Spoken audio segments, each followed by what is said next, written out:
very informative event, an opportunity for you to make. You already have marked in your calendars the early voting date, which again is Tuesday, February 20th, and it'll run through March the 1st. Election day is on Tuesday, March 5th, and we are asking each of you to get out and vote early. Let's not wait till election day. And if you want to avoid, and I learned this trick, if you want to avoid the numerous text message, the earlier you vote, the quicker they'll stop texting you. So go ahead and get out and vote early. I do want to take an opportunity to acknowledge a couple people in the room, particularly our precinct chairs. If you are a candidate, if you serve in any volunteer position with the Tarrant County Democratic Party, you know how integral this role is. So if you are a precinct chair, if you would please just stand up so we can acknowledge you, I'd appreciate it. Hey, Ms. Melinda. Thank you all so much for what you do. And if you serve as well as one of our House District Coordinators and you are here, please stand up so we can acknowledge you. Thank you, Ms. Melinda. And I did peruse the room and I wanted to make sure I didn't miss anybody, but if we have any elected officials in the room, you would please stand up so we can acknowledge you as well. Thank you, Ms. Melinda. Dr. Mayor Hall, thank you so much for being here. We appreciate everyone's time and efforts on coming out. I am going to set the ground rules. We are going to be respectful of all of our candidates and their time. And so there will be no booing, no whispering, no over talking our candidates. We're going to give each of them an opportunity to speak and answer our questions. All candidates will be given a 2-minute introduction. Come on up. As well as 2 minutes to answer each question and a 1-minute closing. Again, if you are in the audience and you would like to submit a question, there is a QR code and we will pass that around. Long are the days of flashcards. We have a very innovative staff at the Tarrant County Democratic Party. So if you want to submit a question, you can scan the QR code. Somehow miraculously it'll come to some app and we will vet and filter those questions and then pass them along to our moderators, who I would like to introduce now. We do have with us 2 persons who have agreed to volunteer at my request, and I greatly appreciate them stepping up. We have Greg Hughes, who has lived in Fort Worth for over 36 years. He is also a precinct chair in West Meadowbrook, which is not far from where we are today. And he serves on Fort Worth Park and Recreation Advisory Board. He's also a newly certified police compliant mediator with the Office of the Police Oversight Monitor. Wow, I did not know that. His past activities include serving on the board of the T, including representing the T at the Regional Transportation Council, and he's also ran for city council before. So thank you, Greg. Much appreciated. And then our second moderator this evening is Tisa Leggett. She began her career as a broadcast news journalist before transitioning into public relations. She's featured in the National Geographic researcher and New York Times bestselling author Dan Buettner's novel, Blue Zones to Happiness. Go, girl.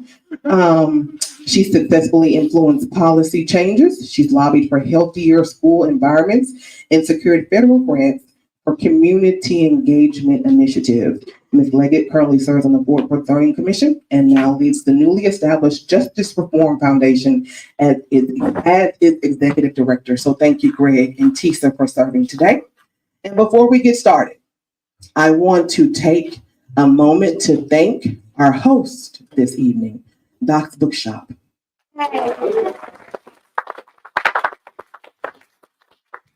Hopefully this is not your first time here, but if it is, on behalf of Doc's Bookshop, welcome. They have played an integral role in this community in giving spaces and opportunities for there to be forums such as this. And they don't charge, at least they didn't charge us. But we want to make sure that we repay the favor. This is a bookshop. Please patronize the bookshop. Whatever you need, I'm sure they got it. And if they ain't got it, they can find it. So make sure that before you leave here today, you peruse the facilities and take advantage of the opportunity.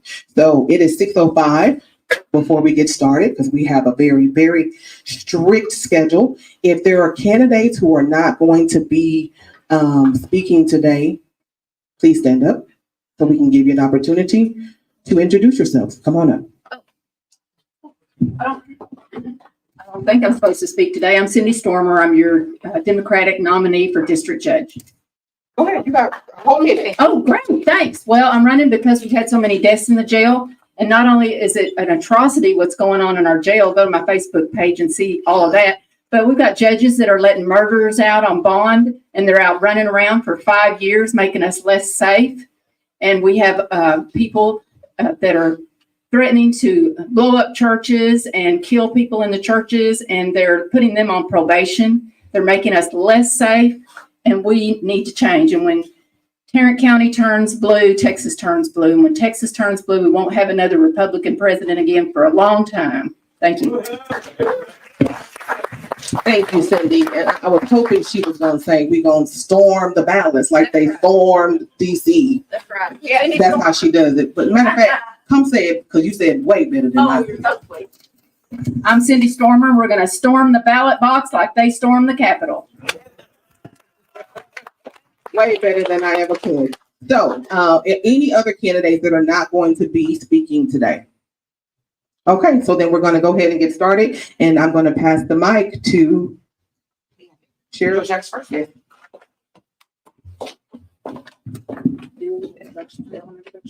Yes, you'll just allow them to do their own introduction. Okay. Yes. Candidates, thank you so much. Everyone, thank you so much for allowing me to be here. Let's go ahead and start off with introductions. I have sheriffs. My colleague Greg here will be working with the constable. Okay, so sheriffs, please introduce yourself. Make it tight, 2 minutes each. Say your name, first name, last name, all the things.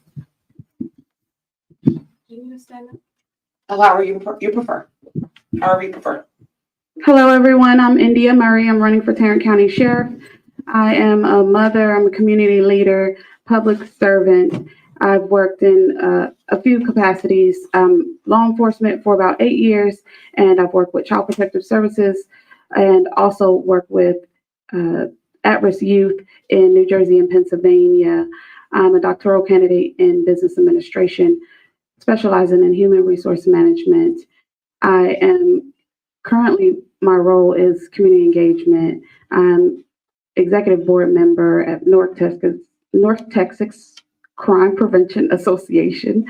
I'm serving as the first vice president of training, and this is my second term. I am running because there are so many deaths already. There's an additional one today.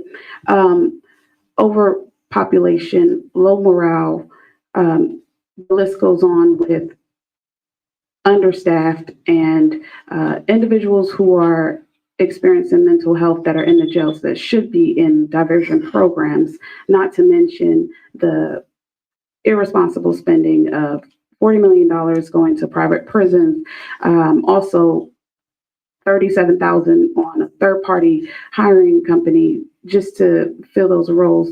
I plan to interrupt the culture and prioritize transparency as well as implement accountability measures. Thank you. Hey, good evening, everybody. Good evening. Thank you to our chair, to our moderators, and to all of you who are here tonight who are interested in democracy. My name is Patrick Moses, and I am retired Assistant Director of Field Operation for the Federal Protective Service, an arm of the U.S. Department of Homeland Security. I served when I retired May 2021 after 31 years and 4 months. I, on retirement, had responsibility, executive oversight for a portfolio of upwards of $300 million, about 300, 400 people, plus about 5,000, 6,000 contract protective security officers, providing law enforcement, security, infrastructure, criminal investigation, and all of that to keep people safe in federal buildings and properties across 23 states in the United States. I believe that Public service is a noble calling. In retirement, I was asked to seek this office because since 1988, the people of Tarrant County, since 1988, have not elected a Democrat countywide, a person committed to justice, a person committed to democracy. I'm running not because I want a position, not because I want a paycheck. I'm running because public service is a noble calling, and we need sound, effective, ethical, transparent, accountable, trustworthy leadership in the office of sheriff. When I first announced I was going to run, I was 59 years old. 59 people had died. On my 60th birthday, on January 9th, the 60th person died. Just as Ms. Murray just shared with you, on Valentine's Day, the 61st person died. We have a sheriff who's chasing Donald Trump's election fraud conspiracy and failing to neglect his core responsibility. Thank you so much. And that is, Thank you so much. that's 30 seconds? Time, sir. Yep. Oh, I didn't see it. I'm That's sorry. okay. Okay, so candidates, our timekeeper is here. Yeah, I didn't see it. I didn't see No it. problem, so. I'm good. I can, I didn't yes, see the sign that time. that's okay. That's okay. I was looking. That's okay. That's all right. That's all Thank right. you. Thank you. I'm looking. That's okay. And if this, just a little bit of housekeeping, we want to make sure that our phones are off or silenced. If they're, you all are doing a great job. I just want to make sure we don't interrupt you. So you might want to just check your phones and please don't have them vibrate or beeping while they're speaking, okay? So are we going to the first question already? Or do you want to do the introductions of the constable? Madam Chairwoman, how would you like to? I'm going to go with my first question since we got them up. Is that okay? I'll go in the first one. So let's go ahead. I want to, there's energy here, so I'm going to build off that feedback, if that's okay. Now, here's the thing. Advocates have cited the fact that there have been 60, and you all just talked about it, in custody deaths reported in the Tarrant County Jail since 2018. And they said that many inmates are low-level offenders who can't afford to pay bail. The Dalby Correctional Facility has housed inmates since August of 2022, but has been found to be in non-compliance with state jail standards during a review in December. How do you plan to reduce jail deaths and overall conditions? Would you like to go first? Sure. My plan to reduce jail deaths is to delve into the policies, practices, and standards which drives behaviors within an organization. We have to stop the misconduct and the negligence. That's really what it is, negligence and misconduct that's not being, no proper oversight. And so we have to make sure that we create a positive organizational culture. Actually, once that foundation is created, then we're able to attract new people to come in as well as retain those that are currently there. We need to ensure that proper protocols are in place and that they're accountable. People need to be accountable for their actions and not allow individuals to take justice into their own hands.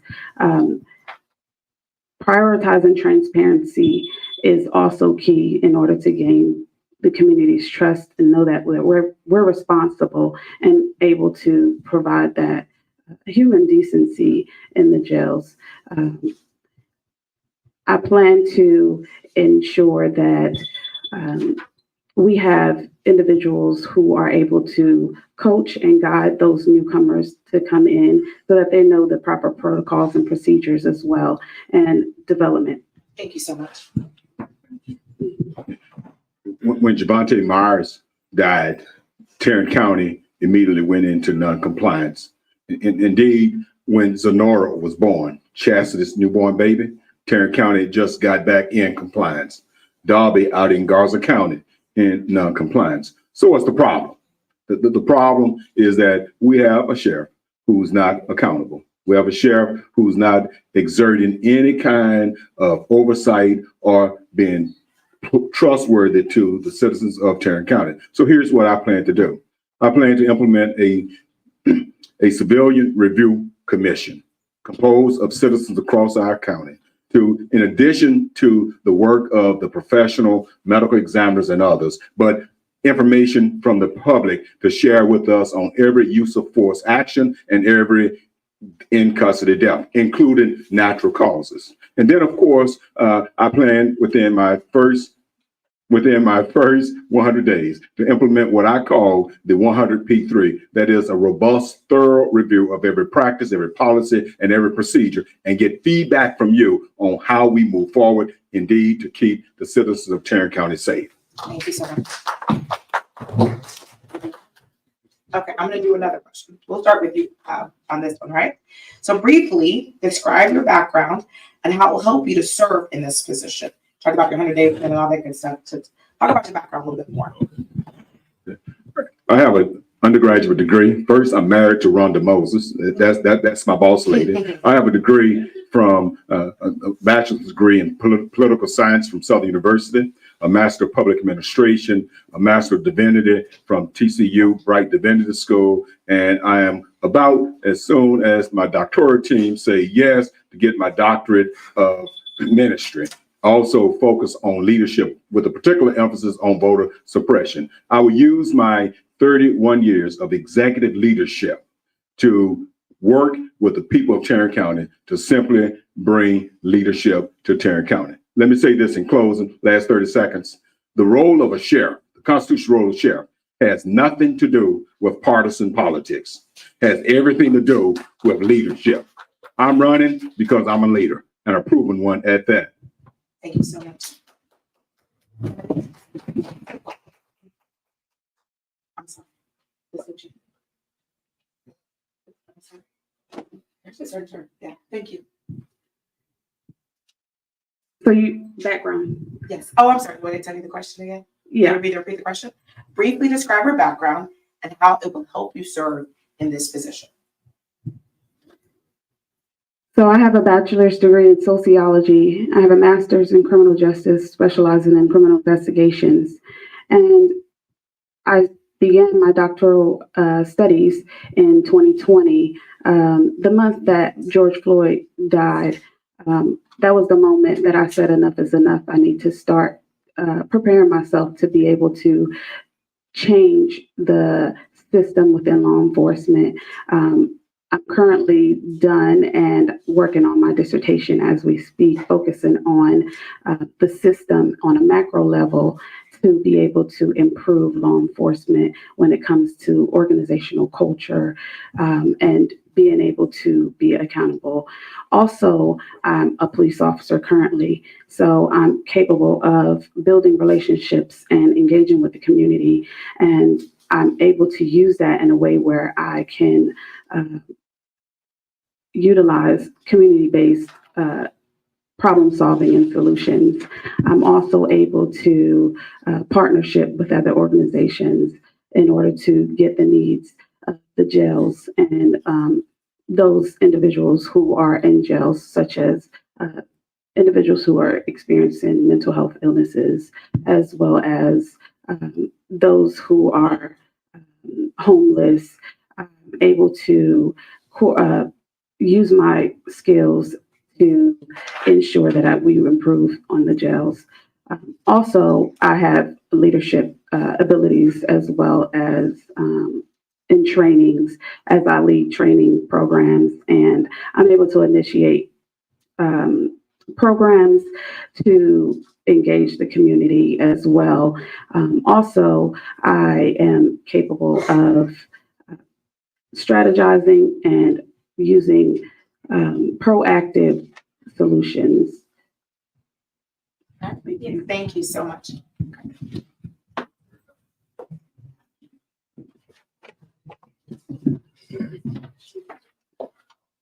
To our constable candidates, you first give an introduction of yourselves. I'm Constable Michael Campbell. I've been elected constable since 2013, so it's been 3 terms. I am now running for my 4th term as constable of Precinct 8, Tarrant County. My background: I'm a graduate of Aaliyah law school, as far as the management course for law enforcement officers. I'm also, I am a graduate of the Academy in Dallas and also Fort Worth Police Academy also. I also attended Bishop College. I had 3 years of college prior to coming into law enforcement. I have been, like I say, the constable on duty, doing the job every day for the last 3 terms, and would like to continue to do that.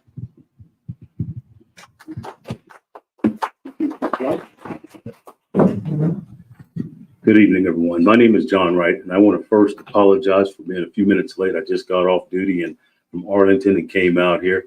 But a little bit about me. I was born in California. My family is deeply rooted here in Tarrant County. I attended Dunbar Middle School, graduate of Dunbar High School, then on to Dallas Baptist University, where I graduated with a degree in criminal justice. Graduated with honors, and I'm a lifetime member of Alpha Chi. I have 4 children, all of them doing well, and my main objective is to serve this community and serve it well. I worked in law enforcement in this community for over 20 years, and it's been a joy to serve this community every day, and that's what I'd like to continue to do. Thank you. I will also ask 2 questions of the candidates. First question is, what is the role of constable, and what is your relevant experience to that role? I could easily say it's to serve and protect the citizens of Tarrant County, but the role of constable is, the constable himself is the head law enforcement officer of that office. He is the constable, not the deputy. So he's in charge of the day-to-day operations. The constable, we serve citations. We pick up people for warrants. We can also issue traffic citations. I think that's an illusion that some people think that we don't do. The only reason we don't do that is because we have a heavy log of service as far as the citations that we serve. Citations from the courts, which would be district court, and also the JP court, and also the federal court. So the role of constable, we are involved, our day-to-day operations. We do more than just put people out. Well, y'all just put people out. No, we don't. We help CPS and the Adult Protective Services. CPS, when you have to remove a child from a house, we go there and we serve as their protection. And also the Adult Protective Services, if they have to remove an elderly person from a residence, we are there to serve as their protection.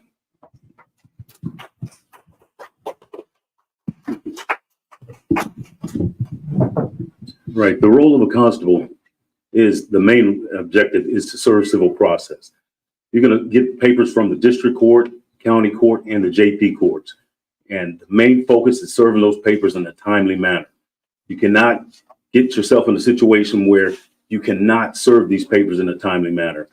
Precinct 8 has gotten themselves in a situation where the papers are not being served in a timely manner, and they're having to send those papers back to the courts unserved. Yes, we do work as a law enforcement officer out on the streets, serving eviction citations, writ of possessions. That's part of the job. That's a daily part of the job. Yes, we do encounter situations where we're having to issue citations for speeding, that kind of stuff. But the main objective is to serve civil process in a timely manner. We cannot continue to have papers sent back that you've paid $150 for, and they had no attempts on it. They're sent back. Thank you. Thank you. As constable, what is your plan to improve the community's trust in law enforcement? Well, one thing is to go to meetings and get involved in the community. I'm involved in several 820 Club, the unity in the community. And my thing is to talk with them and show them that I'm a person just like they are. You know what I'm saying? I'm a law enforcement officer, but I'm just a person. You can talk to me. So you have to show yourself professional at all times, and you have to be involved, engaged with the public. Thank you. All right, as far as building the trust in the community, you have to be there. You have to be part of the community. You have to engage the community. You can't just be part of organizations here, and here, and attach your name to it. You have to implement something.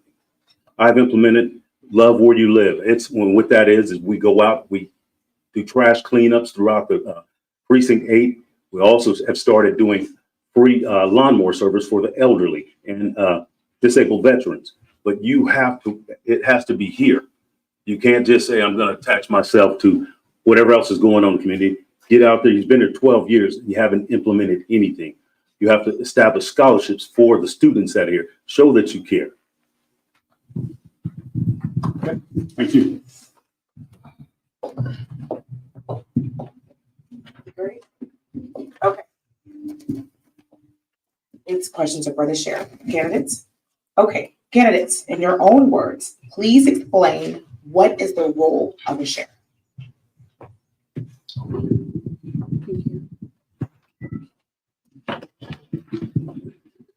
The role of a sheriff is to manage the jails, also to manage the courtroom as far as the bailiffs, and also training, and they also have patrol. So they enforce, they do enforcement, and they have 2 contracts, Hazlitt and Edgeville Village, and they also do unincorporated areas as well in Rendon, Crowley, as well as Lake Worth. That was indeed said well. The Texas Constitution explained the role of the sheriff, not necessarily my opinion, and it's specified that the role of sheriff, of course, it serves as the chief peace officer, chief law enforcement officer for the county. That include jail administration, that include courthouse security, that include also rural, as my colleague said, rural enforcement of unincorporated areas and those contract areas. I would want to follow up so badly, and journalists in me is like, but still, break it down more. Okay. So the second question, what do you plan to accomplish in the first 10 days in office if elected? You can go first on this one.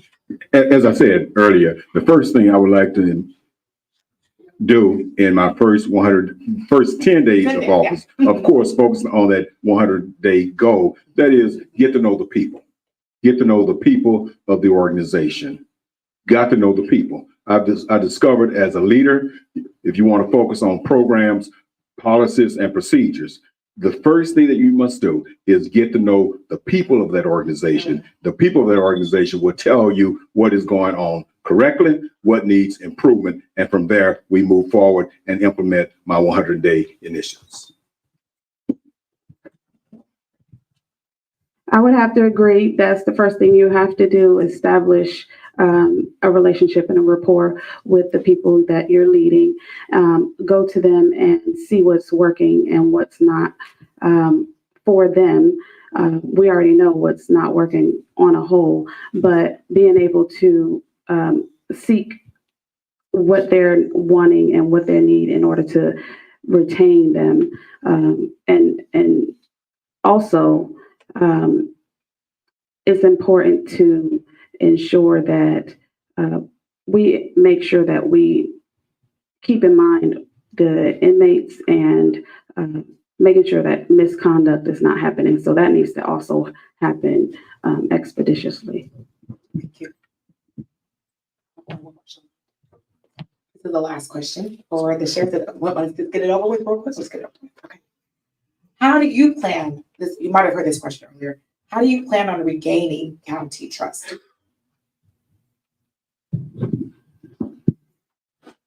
Well, regaining county trust, you certainly engage the community first and foremost, but mainly within the jails is addressing the issues at hand, not putting band-aids on it.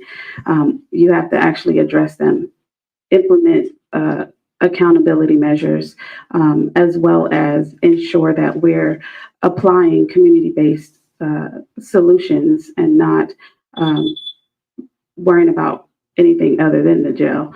So that's primary goal is engage the community and ensure that we're partnering with the organizations that we need to in order to make sure that the human decency is served and the people are served like they deserve. Thank you. It's all about leadership. It's all about being a person of integrity. It's all about showing influence as a public servant, as a leader in that jail. So on day one, as we shared earlier, as we focus on our civilian review oversight, matter of fact, most best practice agencies will tell you the best way to regain public trust from a law enforcement perspective is to have an independent oversight capability in place where people from the community have involvement in decisions going on in transforming the culture of that organization. So just being a leader is the first thing I can do as a person to reestablish confidence in all the people of Tarrant County in ensuring that they are safe. Thank you.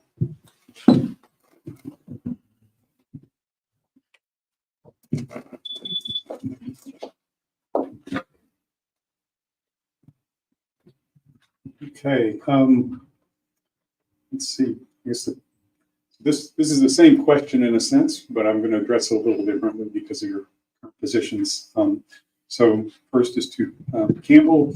What policies do you have in place now that contribute to the success of your office? When I first got elected to the office in 2013, I developed a policy and procedures manual called Office Policy and Procedures. At no other time, before I took the constable's office, took over at the constable's office, did they ever have that.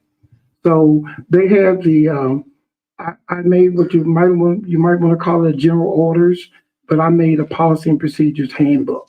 And I distributed it to everyone and had them to do a sign back for it. So they agreed to it. They agreed to go by it. It's got things in there like how are you supposed to do your work duties and how you're supposed to carry yourself in the public as a professional law enforcement officer. So. Thank you. John Wright, what policies would you implement that you believe would contribute to the success of the office? First of all, I'm a team builder.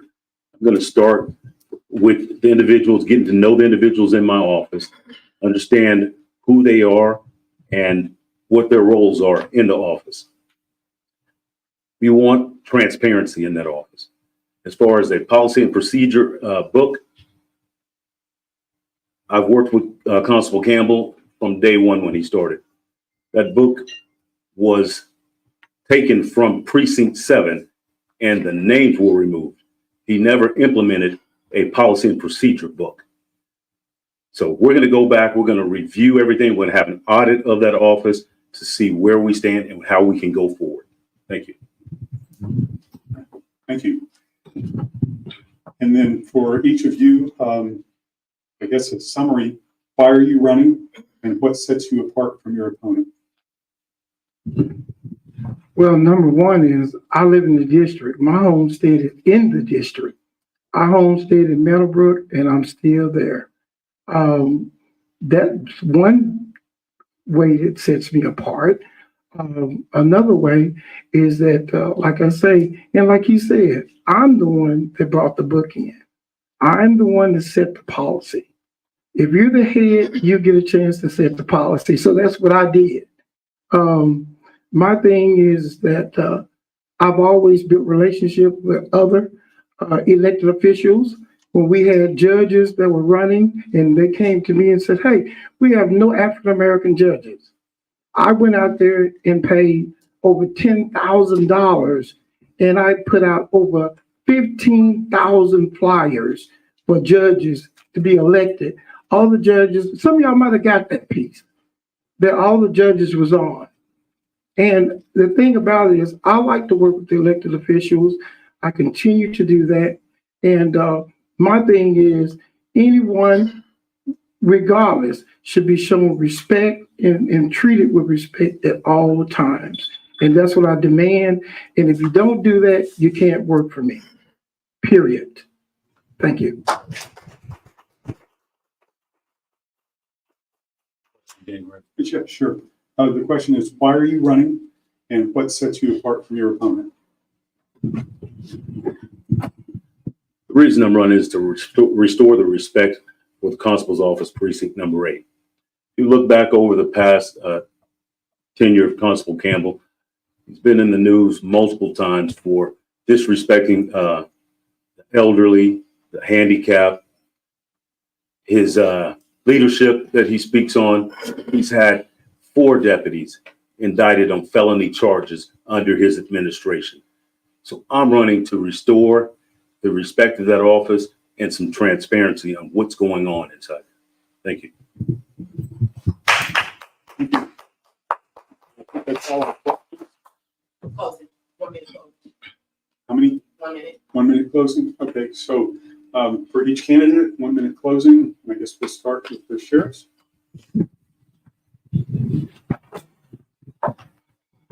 Let me say thank you to the moderators. Thank you to all of you who've come out tonight in the cause of democracy.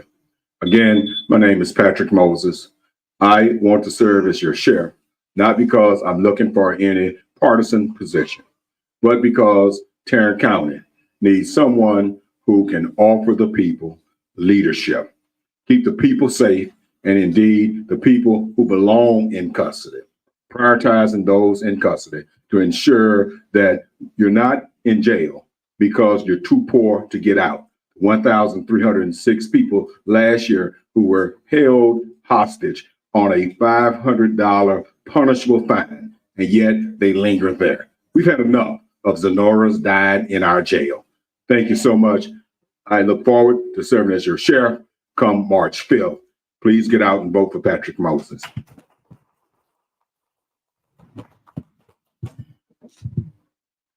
You have a qualified candidate in front of you. I have proven my abilities to lead in multiple capacities. My agency has allowed me to do many things in leadership, and I'm capable of running the jail and being in charge of the sheriff's office. We can't continue to allow all of these in custody deaths. We need to do something about it. So if you have concerns, as I do, then you need to get out and vote. You have, so you should use it.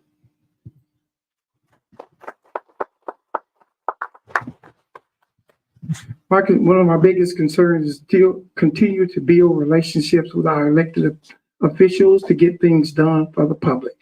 You cannot be just a one-person show. You have to work with other elected officials to get things done for the community. And that's what I will continue to do. I will continue to lead. When I first got to the constable's office, we were number 8. Now we are number 1 in serves per deputy. So I brought them up almost to, we're in the top 3 total on serves. So once they stop redistricting, then maybe we won't get so many papers, because that's a part of it too, was the redistricting, and that we got overloaded. And the thing about the whole thing is that we went from East Chase Parkway all the way to Chisholm Trail Parkway. That's a lot of people. I want you to know that. But I will continue to do the right thing with integrity and professionalism, and to protect the people of the citizens of Tarrant County. Thank you.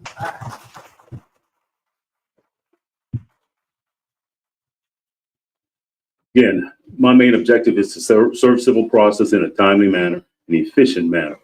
I have a plan to help the officers with new ways of serving civil process that we don't have currently at Precinct 8. So we can get those numbers up. Yes, we can say redistricting has an effect on it. It's going to have some effect, but we still should not have as many papers that are being held and sent back by that office. Also, as far as building relationships, I plan on building relationships with the sheriff and other law enforcement entities in the area that we currently don't have. And also, last thing, we do not have anyone, well, we have one deputy, which we used to have several, that is actually from Precinct 8. So I plan on bringing jobs back to Precinct 8 for people that are qualified to work. Right now, everybody that he's hired in has come from Dallas County. And the reason being is he's afraid of competition. Thank you. Thank you very much. Thank you. One question. Yeah. We do have one question from the audience that we're going to the sheriff candidate. Yeah. So You're up. I'm going to take it. That's fine. So for the sheriff's candidates, do you intend to become active in statewide and national organizations? And do you feel this is appropriate when the office is failing in so many areas?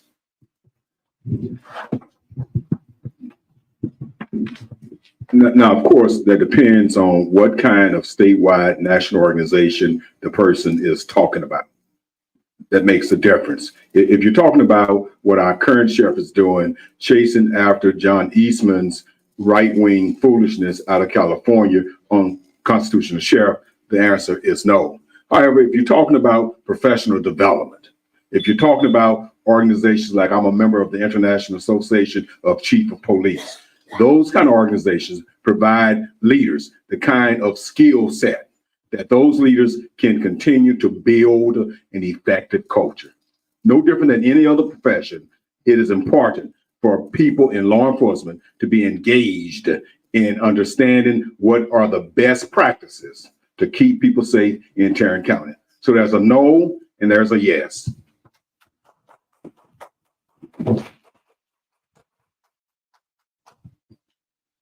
With my community-based perspectives, I do plan on partnering with organizations that are going to be of benefit to the jail and how we're going to be able to provide proper public safety as well as community-based engagements.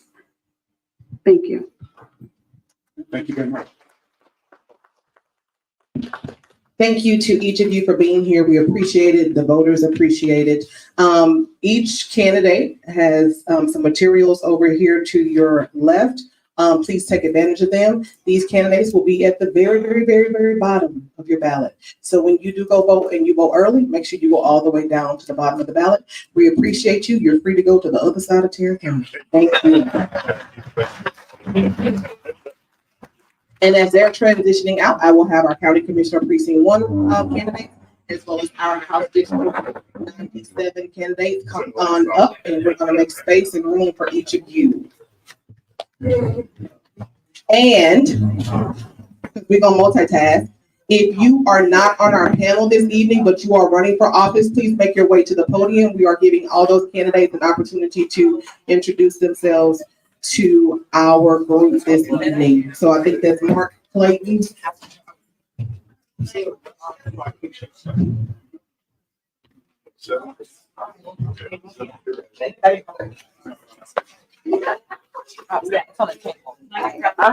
Yes, and again, we don't have the traditional postcard. If you would like to ask candidates questions, please scan the QR code, type it in, it'll come to our laptop. However, we are filtering these questions, so your question may not be asked. Yes, I won't. Let's make sure that they get settled down. What y'all mean? Big group. Yeah, y'all may not have space on the table, but do y'all need the table? Y'all can sit wherever y'all would like. Y'all need a table?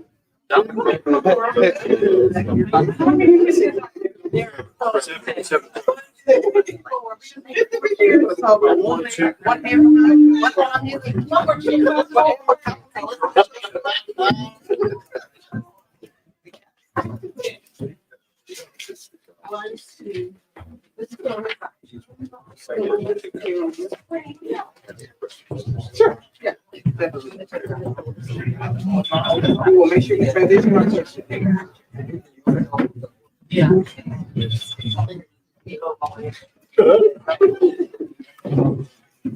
Make sure you take yard signs and literature and speak to your neighbors, your church members, your coworker, and encourage them to go vote as well, please. Thank you. No, Kathleen had to step away. We don't need this chair. We don't need that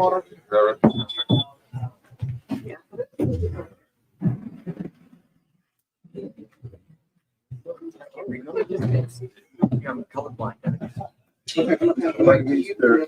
Laptop. Oh, that. Any questions?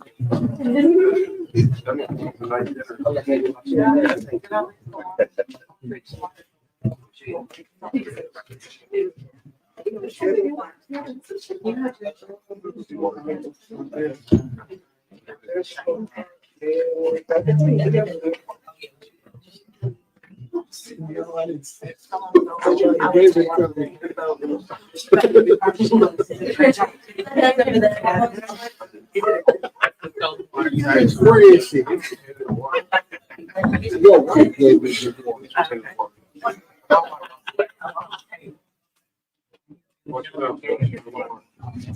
I would have given you this. Yeah, we are ahead of schedule. We were supposed to start your session at 7:19. We're gonna start at 3:50. Works for me.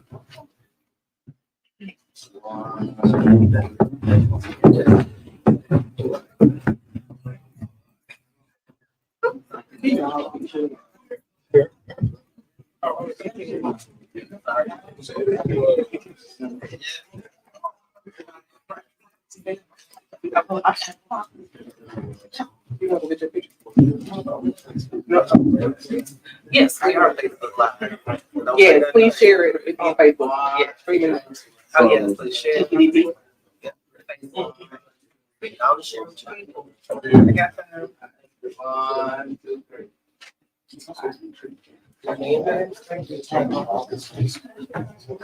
Yes.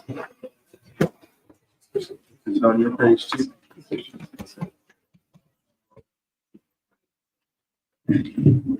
We are going to get started in 3 minutes. So if you would grab whatever materials you would like and then make your way back to your seat.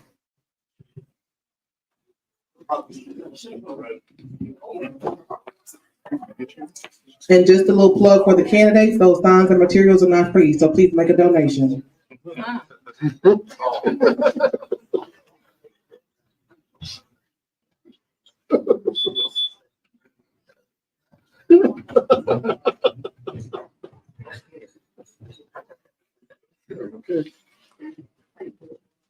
I would like to take a point of privilege to acknowledge the Honorable Mary Ellen Hicks, who's in the building. When I believe it was mentioned by candidate Moses, it's been 30 years since we elected a Democratic sheriff. It's been 30 years since we elected a Democrat anything countywide. And so we definitely have the opportunity in this election to change the status quo. But it is going to require each of us to do our part and encourage, drag, pull people to the polls. Long are the days of texting people and asking them if they voted. We're going to have to take a lot more initiative to get people to the polls this election cycle. So we're going to go ahead and get started. Before we start with our second round of candidates, we are going to allow other candidates to introduce themselves. And I have the one and only Mark Clayton. Good evening, everybody. Good evening. I am Mark Clayton. I am running for Criminal District Court 2. That is a countywide seat here in Tarrant County, so don't let the number fool you. There is no District 2 for the court. I am currently a criminal defense attorney. I'm a former prosecutor. I've also practiced family law, and I believe that experience is important when having a diversity of cases being litigated so that the judge has an open mind when sitting on the bench. Having to have tried cases on both sides of the table, being a prosecutor and a defense attorney, it takes two different skill sets in order to make that happen. And so I believe it is very important that in order to get a fair shake in court, you want to have a judge who has had the opportunity to do both. I am running to ensure that fairness is taking place in court across the board. That's in opportunities, that's in plea deals, that's in sentencing, that's in trials. I want to ensure that everybody is getting a fair shake. I also want to ensure that we are restoring compassion to the bench. That does not mean you walk away with a slap on the wrist or we're letting folks go scot-free. That means we are sentencing with love. We do not have to degrade any person that's before us or treat them any less than you are. You ought to be able to discipline like you would a child with love. And so I intend to restore compassion onto the bench, ensuring that everyone is treated with dignity and respect, no matter the reason why they're in the courtroom. We also have a problem that we probably heard from with the sheriff candidates. Our jails are overcrowded.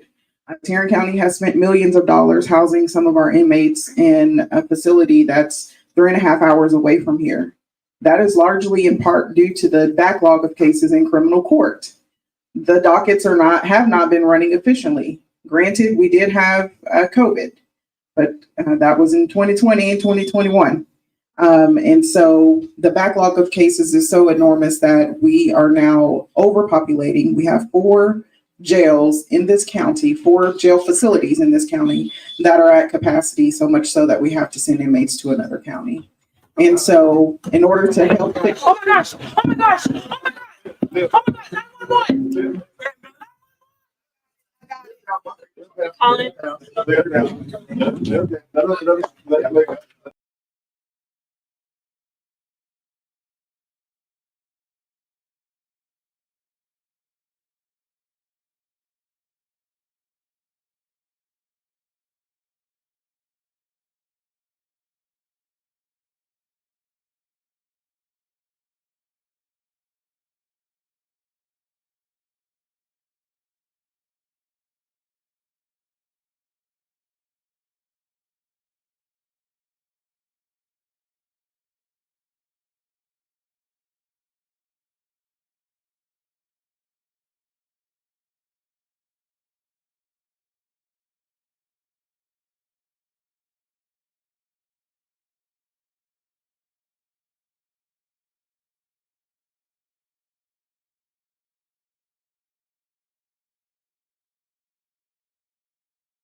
We're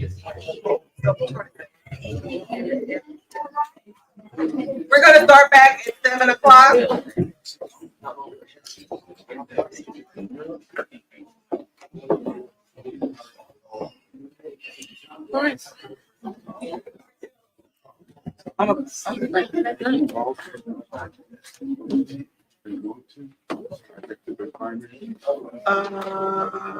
Just. Because I kind of, I already have a lot. I will if somebody. After you do it first, okay, you were fine.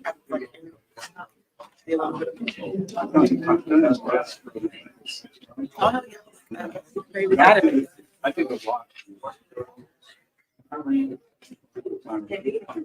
Oh my God.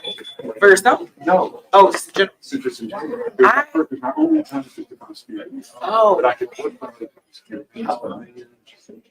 It has to be like big. I mean, because the ones that give a heart, we have to really be friends. Princess. Yeah, of course, of course. It's part of the requirement. The last big race, I mean, like I like the blood, like tears was for box or tears, and you want to have devastated. So it was like that was a college, I think. I could never get my heart like that again. So it came from me, and I was like, "Oh, I see." You guys like give As a reminder, please patronize Doc's Bookshop. They have some really good materials and books from all kinds of authors. So please take advantage of the opportunity of being here. If I can have our moderators get ready, Ms. Simon. We're going to go ahead and get started. So please silence your cell phones. And we have with us our HD 97 candidates as well as our county commissioner candidate. And Tisa Leggett, you are up. Thank you, Madam Chairman. All right, are we ready? Everybody ready? Candidates, y'all ready? All right. So the first thing we're going to do is do introductions. So if you could just introduce yourself, a little bit get started from there. Dr. Hall, you want to start off? Closer to the microphone. Hi, good evening. First of all, I want to say thank you for the Tarrant County Democratic Party for hosting tonight, and of course, Doc's Bookshop for opening your doors to us, and for your interest in democracy, as my colleague says, but in your local politics. My name is Dr. Mia Hall, and I'm running to be your next Tarrant County Commissioner for Precinct 1. I'm a lifelong educator. I've served for the Fort Worth Independent School District for nearly 23 years, climbing the ranks from a substitute teacher to an executive director, also founding principal of the Young Women's Leadership Academy. I'm also a wife, I'm a mother, and I am also a small business owner. My husband and I have operated an HVAC company here in Fort Worth for 17 years, and it's based in Como. I also serve as a second vice president of the Crowley ISD School Board, where I have served for 3 terms and 9 years. I also am a tenured volunteer, serving as president of Girls Inc. of Tarrant County's board of directors, also serving as the chair of the United Way of Tarrant County Community Investment Cabinet, and also serving for Junior League of Fort Worth, where I've served for 9 years. And I am running to be your next commissioner, because Tarrant County needs a strong, proven leader. I would like to continue my impact and my service to our community and ensure that I represent the interests of the people in which I'm elected to serve. So thank you for having me this evening. One point, we are streaming live and sometimes they can't hear you. So I know we have a mic, but it transferring to the Facebook sometimes doesn't translate loud enough. So if y'all speak loud enough so your audience and Facebook land can hear you. Good evening, everyone. Thank you. You're welcome. I was told at the last one I was too loud, so we'll try to find a healthy balance. Good evening. My name is Roderick Miles, and I am running to be your next county commissioner of Precinct 1. I have strong roots and deep roots in Precinct 1. I was born here, raised here, and I'm currently raising My wife and I are currently raising our 2 daughters here in Precinct 1. My roots span back to my grandparents owning a grocery store on Evans Avenue on the south side, to my father pastoring Campus Drive United Methodist Church in the Forest Hill Glencrest area, to my aunt advocating for and helping African Americans get elected to public office as a Democrat in Tarrant County. I have been serving the community for the last 25 years. Service is a family value for the Miles household. From food insecurity and low access to creating the Grow Southeast Urban Farm Project, where we are producing fruits and healthy vegetables for residents on the Southeast side. From criminal justice reform to the work that we're doing with the 1 Second Collaborative, addressing youth gun violence in partnership with the city of Fort Worth, to addressing food access and making sure that the residents of Forest Hill have a mobile grocery store where they can get fresh produce and vegetables delivered to their homes. I have been committed to serving this community, having an open door and welcoming people to share their insight. I've had the privilege of serving the current county commissioner for 10 years, and I look forward to continuing to serving the residents of Precinct 1. Thank you.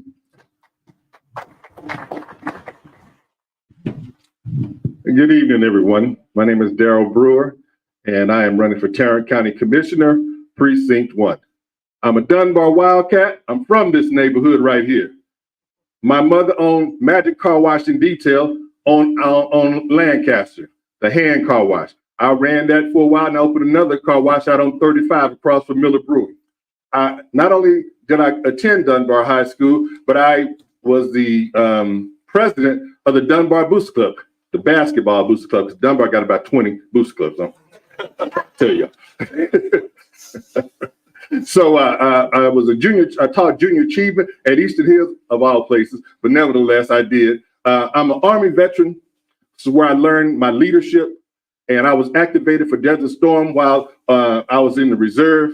So I know how to lead. I know how to lead because I own my own business. I put my life on the line for combat. I also put my life on the line when you own your own business too. And not only, and specifically, when you own Lancaster, and we employed the homeless and the semi-homeless.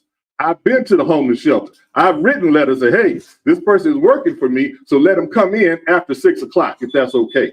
So why am I running? If I thought everything was perfect, I wouldn't run.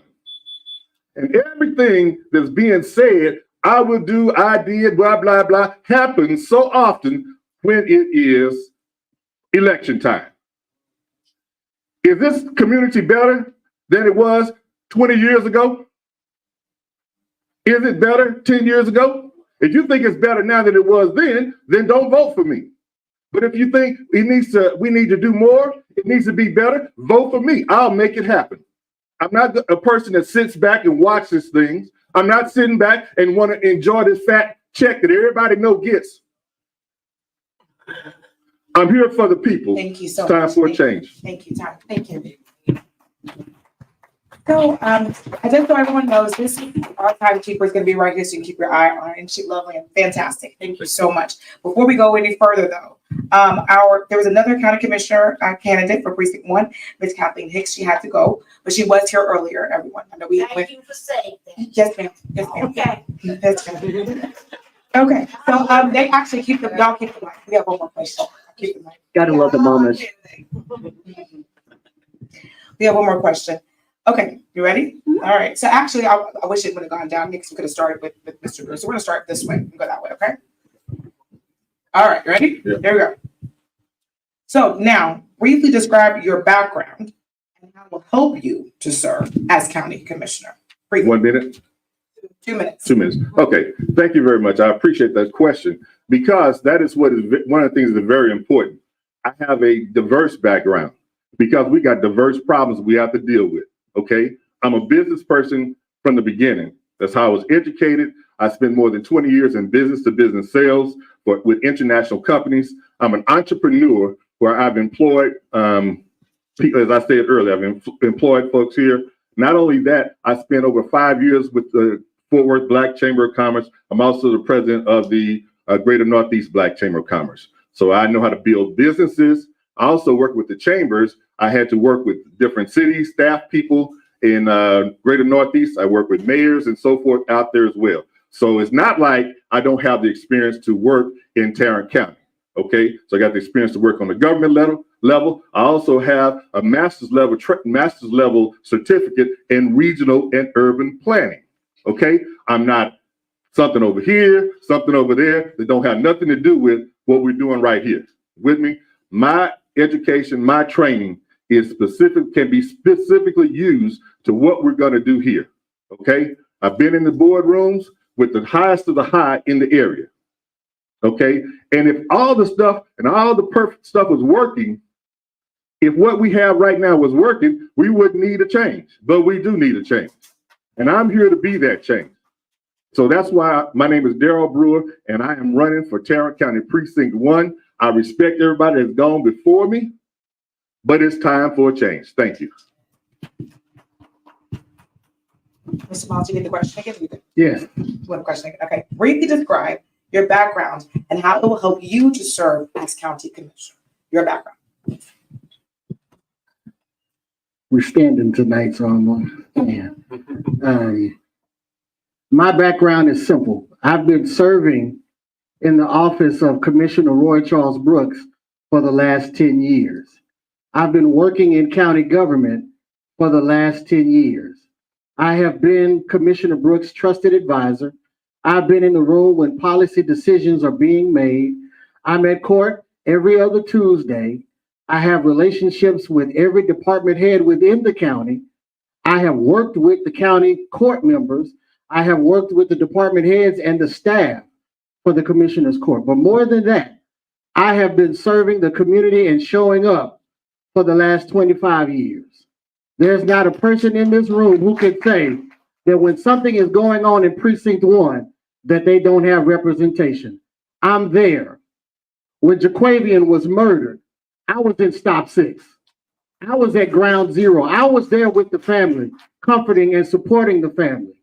When teen gun violence went out of control, I was there in partnership with Dr. Jared Williams, advocating for the county to invest $2 million to address teen gun violence. I did that. I architected that. I authored that with Dr. Jared Williams. I've been working in the community my entire life, and I will continue to show up and be in the community. Not because it's election time, but because that's what servants do. And I'm a public servant to my core, and I will continue to serve the residents of Precinct 1. Thank you so much. Thank you so much for the question. I always tell people the hardest job that you could ever have is being a school principal, because you serve a multitude of gods. You serve the students, you serve the teachers that you lead, you serve the community. And so we're a one-stop respite for everyone. My requisite experience in education, I've opened and founded a school, which means that I built something from the ground up. Something didn't exist before, I created it, and I garnered the support of not only the people to come and work at the school, for the students to attend the school, but for all the community to also support the school. And it was a successful school and Forsyth ISD's first secondary school to earn a National Blue Ribbon. I also serve in my community and I volunteer. And my opportunities in volunteering have exposed me to a number of different nonprofit organizations that support the issues that our community is facing. On top of that, I was a principal at New Life School. And at the New Life School, we serve pregnant and parenting teams. And those teams, they benefited from those services that I mentioned before. Rather, that's going to be the health care or because of there's food insecurity. I also lost my father to gun violence in this community. And so I know what it's like to have challenges and how you need people to stand behind you and stand in the gap to make sure that you have everything that you need. I'm also a board member, which means that I led during COVID, which was the most challenging time we ever faced in public education.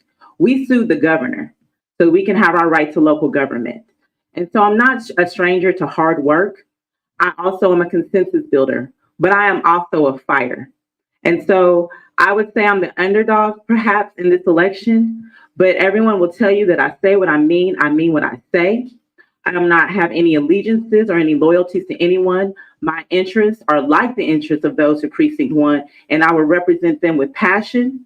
And I will also lean into my proven record of service and my professional experience. Thank you. Thank you. Okay, we're going to work across candidates for House District 97. I'm going to give you each 2 questions, one at a time. First question is, what do you believe are the top 2 or 3 issues facing the residents of House District 97?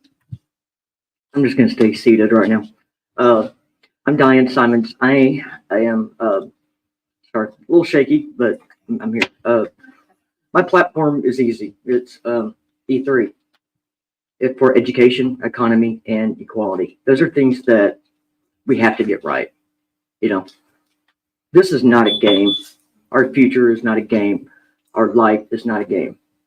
Our kids shouldn't have to sit there and go, am I going to get shot at when I go to school? What am I going to get to learn?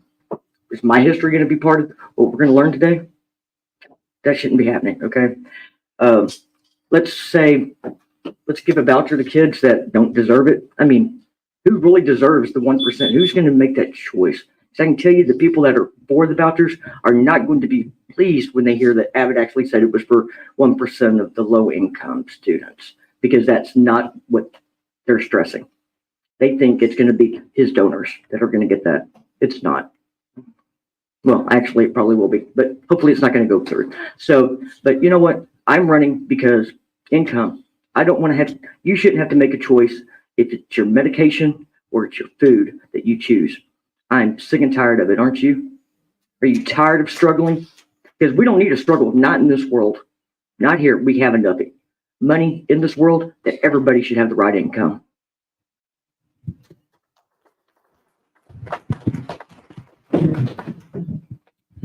Thanks, Diane. Thanks for those words. Hi, I'm William Thorburn. I'm running for Texas House District 97. It's great to be here. Thanks to the Tarrant County Democratic Party. And thanks to my partner in crime there, getting water for everybody. I appreciate you always supporting me. So thank you, Lisa. I went to Baylor University. I graduated in 1990. I majored in accounting, and I'm a CPA. And I worked in a large accounting firm for about 5 years, and then small business for 5 years. And as to your question, the top 3 issues to me in the district are simple. I think Texans and in those in District 97 all share the same priorities. Number 1, we want to educate our youngsters and our children. Number 2, we want sound medical care that we can access without having to wait 6 months. And number 3, we still want a good business environment, but we've got to make that business climate good for all Texans. And so here's how I plan to do that. As far as education goes, I want to start with accountability. We've got to change the accountability system. You saw Mark Clayton up here. I taught at her school, at her high school, and we were labeled academically unacceptable. Did you listen to Mark Clayton? Did she sound academically unacceptable? Not. And her brother was there, Mark Clayton, when I was there. So I taught for 9 years in the Title I school, and I got tired of watching the state of Texas label kids based on a test score. So we got to change our accountability system. Next, I want to talk, well, Diane talked about vouchers. We'll talk about that more. And finally, I want everybody in here to be able to access early childhood education. It has been shown if you are not reading by 3rd grade on level, you're not going to college. And in this district, over in Benbrook, in White Settlement, and Crowley, every kid should have the opportunity to go to early childhood development and read on grade level by 3rd grade. Thank you. Good evening, everyone. Can y'all hear me? All right. My name is Carlos Walker, and I'm running for state representative for House District 97 as well. And I echo the sentiments that has already been stated. I'm an educator myself. I've worked for Forest ISD for the last 21 years. I've actually been a principal, a substitute, a teacher, a coach, and I'm currently a director. And so for me, education is the first priority we have to focus on. Like I said before, when it comes to our education system, we're losing teachers. We're making sure that we're starting our new teachers coming in at around 60,000 at the large districts. However, my daughter's a teacher, and I'm very proud of my daughter. She graduated college at 19 years old and got her first teaching job at 19. And so, yes, very proud of her. She's a product of Fort Worth ISD. She graduated from the early college high school at 17 with her associate's degree, and she's an English teacher right now down in Whitney, Texas. So very proud of her.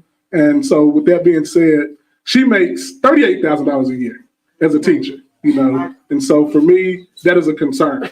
Also, talk about some other priorities. As a former, I'm a former, and Texas ranks number 2 in the nation as with food insecurities. So that is a major issue for me as well. Our food prices are going up. If you look at the state of Texas, since COVID, the food prices have gone up by 17%. So that's a major issue as well. And then also we need to focus on our small businesses. As a small business owner, I definitely know that there are a lot of things that I didn't know once I got started. And so as a state representative, I would like to have clinics for our small businesses to make sure that we're investing in them because they are the heart of our economy. You have to focus on our small businesses and keep them going. So we want to make sure that after 5 years, they're still in business. And there are a slew of other things that we'll get to as well as we continue. Thank you.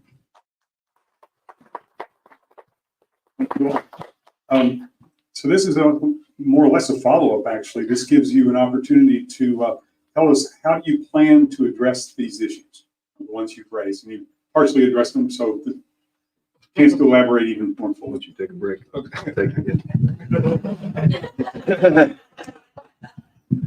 Okay, I talked about a little earlier. I went to an education forum a little while back, and Mayor Parker was she was moderating, and there was a lady there named Kara Waddell, and she was with the Early Childhood Center, and she made a lot of sense. Is that again, kids at an early age have to be reading on grade level, and if they're reading on grade level in 3rd grade, they're going to be more successful in 8th grade, which translates into 9th grade, which translates into graduating from high school, and then going on to college or being career ready or ready for the military. So that's one thing I would put money into early childhood education. Again, the accountability.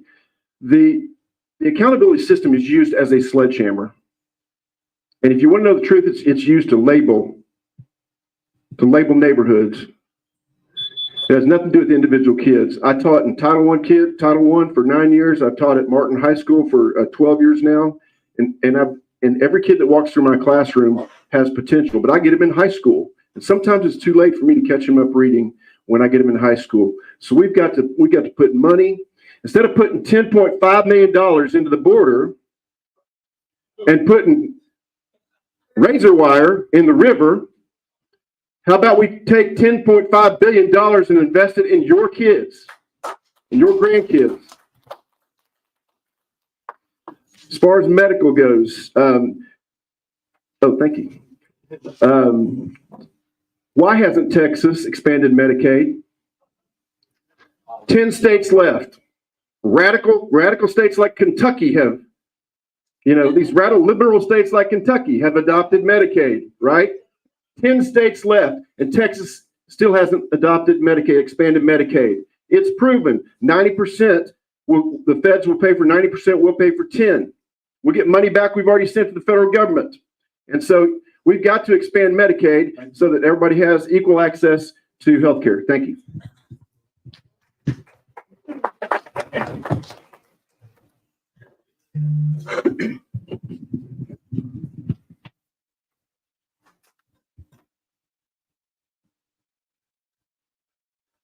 Sorry. I guess how to elaborate. There's so much going on here with the economy, with education. But one thing we don't think about is, what about the trade schools? Can you take a test? I suck at tests, okay? I'm just going to be honest. I suck at it. I'm not college material. I have an associate's degree. But you know what? I know people. I know what it's like to be a project manager, a cashier. I know what it's like to do collections. I know what it's like to do with foreclosures. I know what it's like to be with the people in my community. and I've lived in every single part of my district. Every part of it. I know what it's like when you have money. I know what it's like not to have any money. God, and that sucks. Okay? But also know that people have passions. People have desires. We have the stars for them to reach, but they have to have money to do it. So let's provide $8,000 a year for trade school, college, university in the state of Texas, okay? However, nothing's free. I need you to come back and do some community service every semester. Let's beautify our communities, because damn it, our communities is what got us where we're at. They're the ones that been our backbone. They're the one that supports us day in, day out. Let's work together. Let's beautify. Let's have the education. Let's get the income up. And together, we're going to rebuild Texas. Why? Because don't mess with Texas women.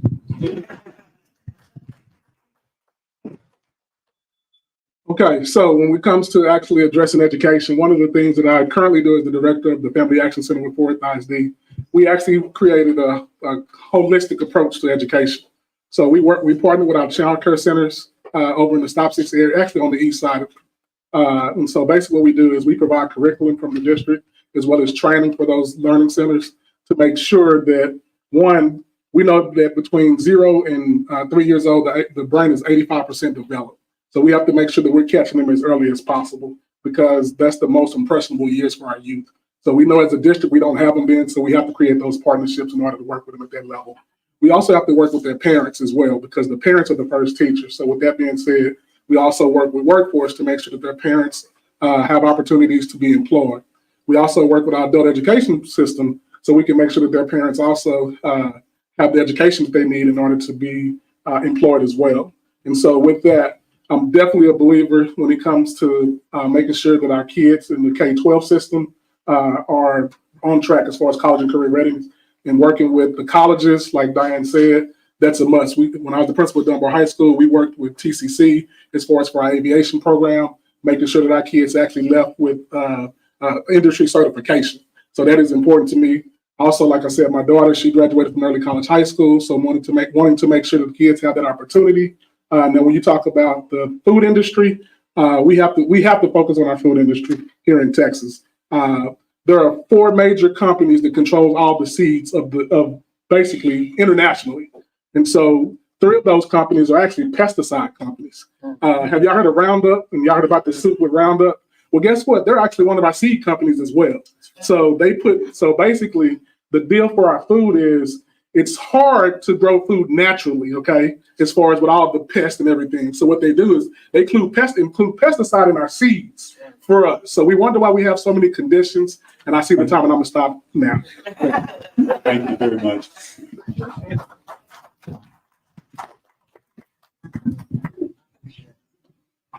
All right, we're back with our county commissioner candidates. Dr. Reese? Yeah, sure. So, can you briefly explain to us in your own words, what exactly is the role of the county commissioner? I asked this question earlier and we got the Texas Constitution. We don't want that. We want to know exactly in your words what the job is. So to answer the way Ms. Leggett would like, I got you, sis. If you Google what a county commissioner is, it's going to talk to you about overseeing the budgetary management of the county. It's going to talk to you about managing the roads and the bridges in the unincorporated areas of the county. It's going to talk to you about the government oversight, being the management of the county government. In my words, what does a county commissioner do? I like to liken it to that of a superintendent, or maybe even a school board trustee, depending.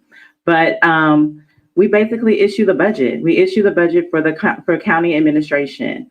We also sit on a 5-member court, 4 which are county commissioners. 1 is the county judge, who we all love so affectionately.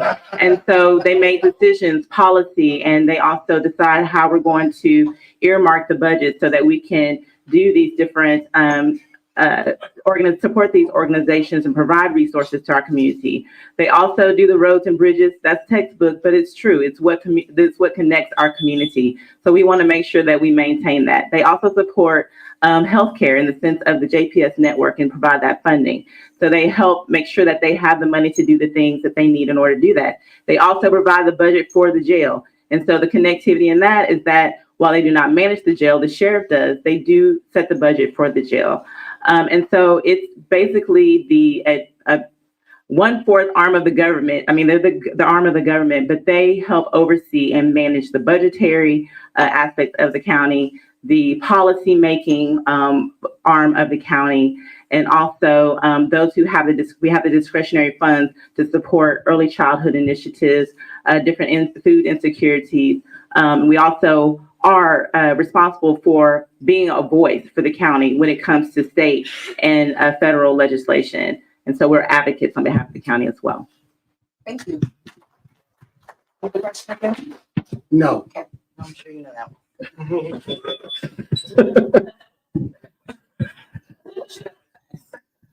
That is, my colleague, Dr. Hall, did a good job of explaining the responsibilities and the roles of a county commissioner. I would add, the county commissioners also set the tax rate for Tarrant County. We set the tax rate, and this year we were able to set a tax rate that was the lowest tax rate in recent history. The county also oversees public services, social services, the public health, Tarrant County Public Health Department, making sure that residents have the social services that they've come to depend on and need and value, making sure those things are in place. The county also, in conjunction with the county judge, manages emergency management services. For example, when COVID happened, the county commissioners court were the ones that put the order in place to close businesses to ensure that our residents, that the spread of COVID would be able to be mitigated and stopped. I like to give this analogy of what county government does. County government is the local safety net. We catch people. If you remember, if you're old enough to remember riding a bicycle for the first time, when you got your bicycle, you had training wheels on it because you couldn't ride it by yourself. Those training wheels supported you and helped you until you were able to ride the bike by yourself. The county government is the training wheels for those residents who find themselves in difficult moments and situations so that we can stabilize them and help them to become productive, tax-paying members of our community. We are the local safety net. Thank you.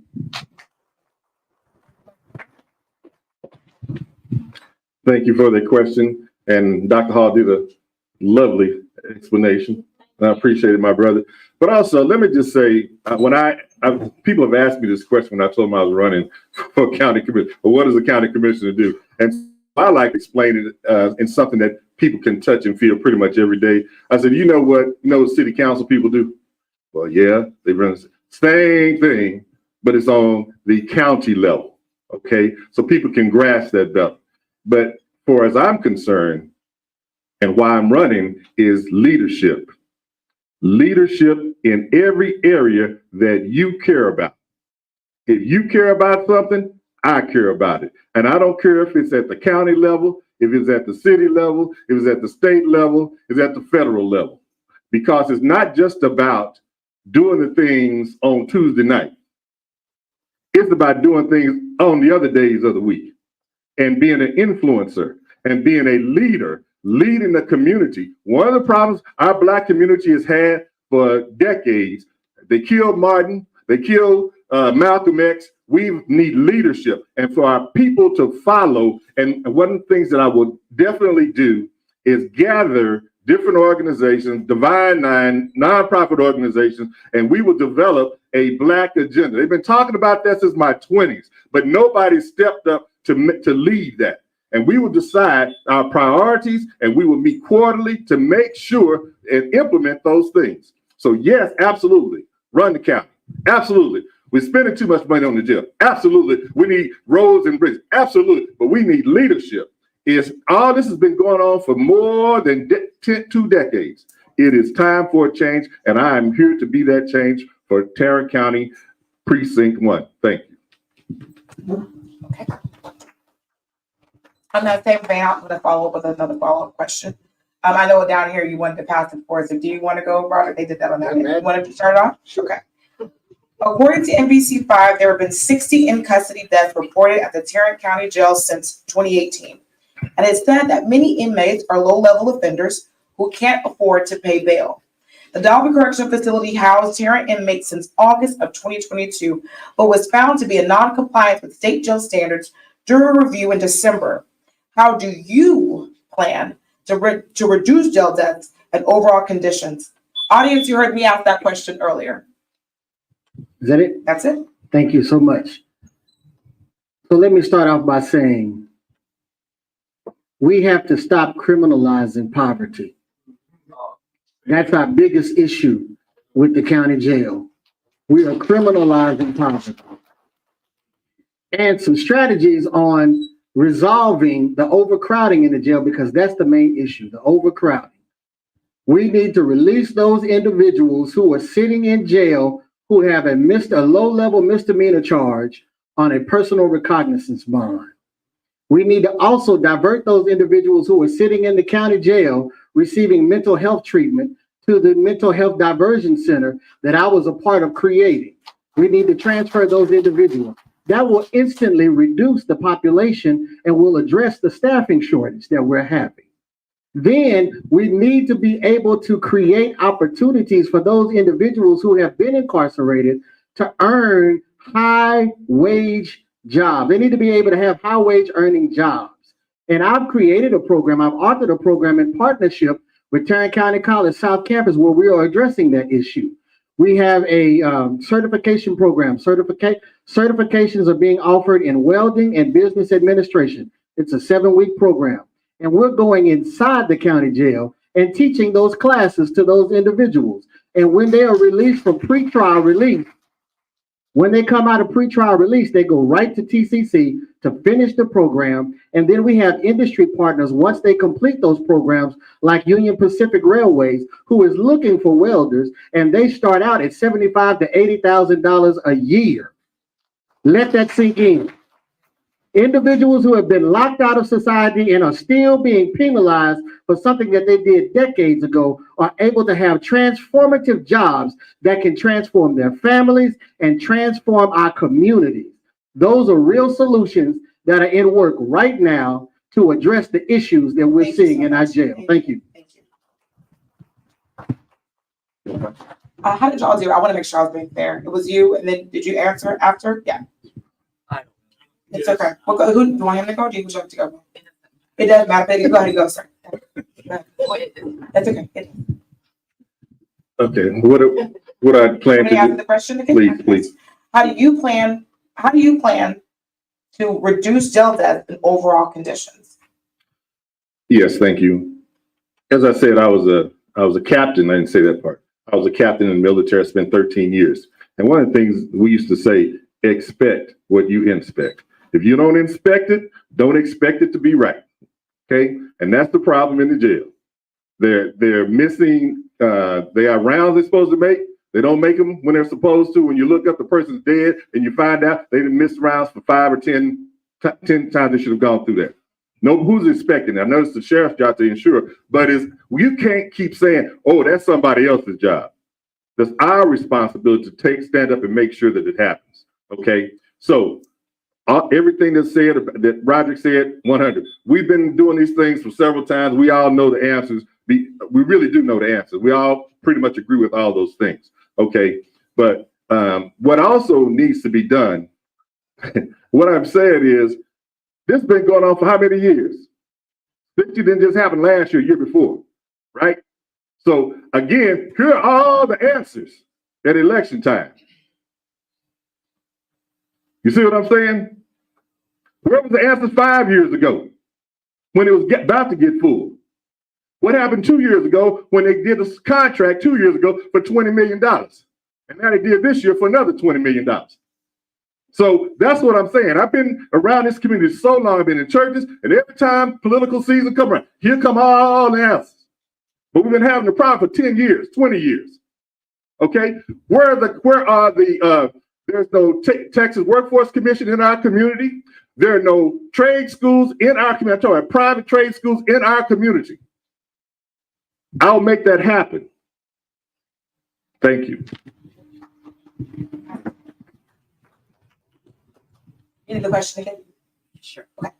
So basically, how do you plan to reduce jail deaths and overall conditions in the jails? So I think the question that you're asking when I try to isolate it is about accountability. And I think, both of my colleagues have talked about, you inspect what you expect, but there definitely has to be more oversight and more transparency.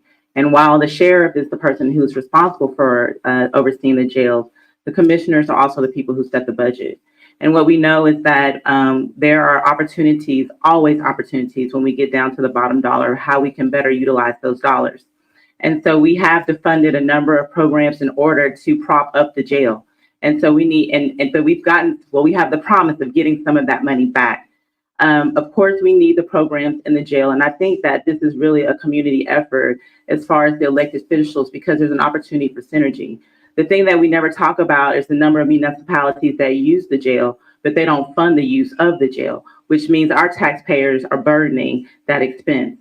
We also can talk about the improvements with regards to technology. We know that we can do video magistration, and some people do, some municipalities do, and some do not, which is another thing that slows getting people out of our jails. I also am a proponent of a public defender's office. We don't talk about that much, and I know that there's different legislation that would have to happen in order for that to happen, but we have it in Dallas County, and we know we do everything better here in Tarrant County. So we should have a public defender's office so that we have people to advocate and make sure that people aren't spending extra time. And then we talk about culture. India talked about that earlier, about culture and climate. We have a shortage of workers in our jail because people don't want to work there. And when people don't want to be at work, or when people don't have the professional development they need to be successful at work, then we have poor performance. And that performance reflects on how our inmates are treated and how we govern our jails and the conditions of them as well. And so I think it's a multifaceted approach, but it's about budgetary fiscal responsibility, it's about accountability, and it's certainly about removing the partisanship nature of the conversation and working across the aisle.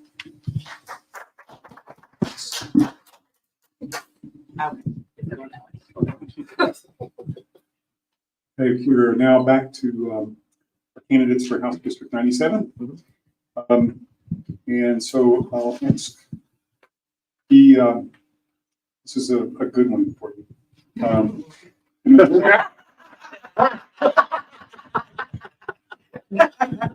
Yeah, whoever wants.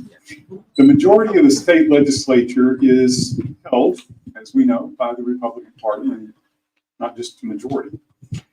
What is your plan to overcome the stranglehold and to get measures passed that you want to see?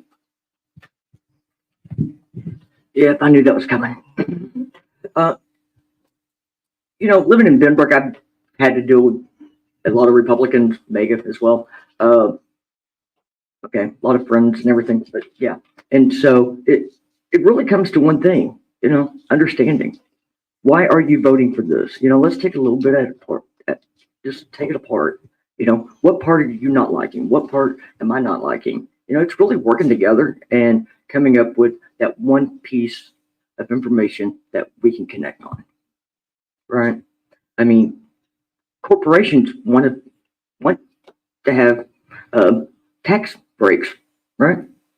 Okay, you know what? I think you deserve them, but you need to hire our students in college, universities, and trade schools as an intern, and then you're going to hire them afterwards, full time, after they get certified.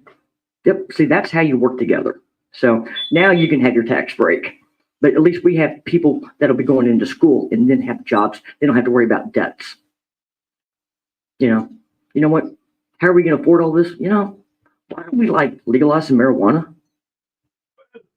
And we've only got one person. I'm right there with you, Mark. Okay.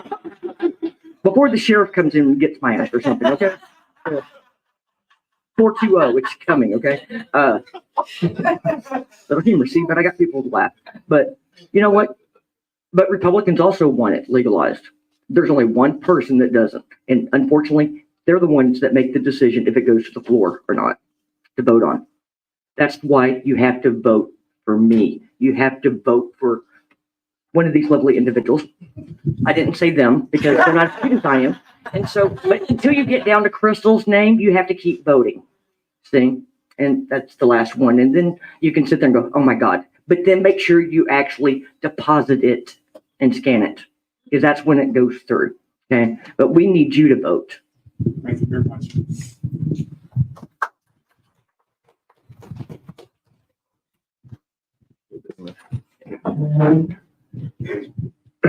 I teach high school, and every classroom is practically one small version of the United Nations.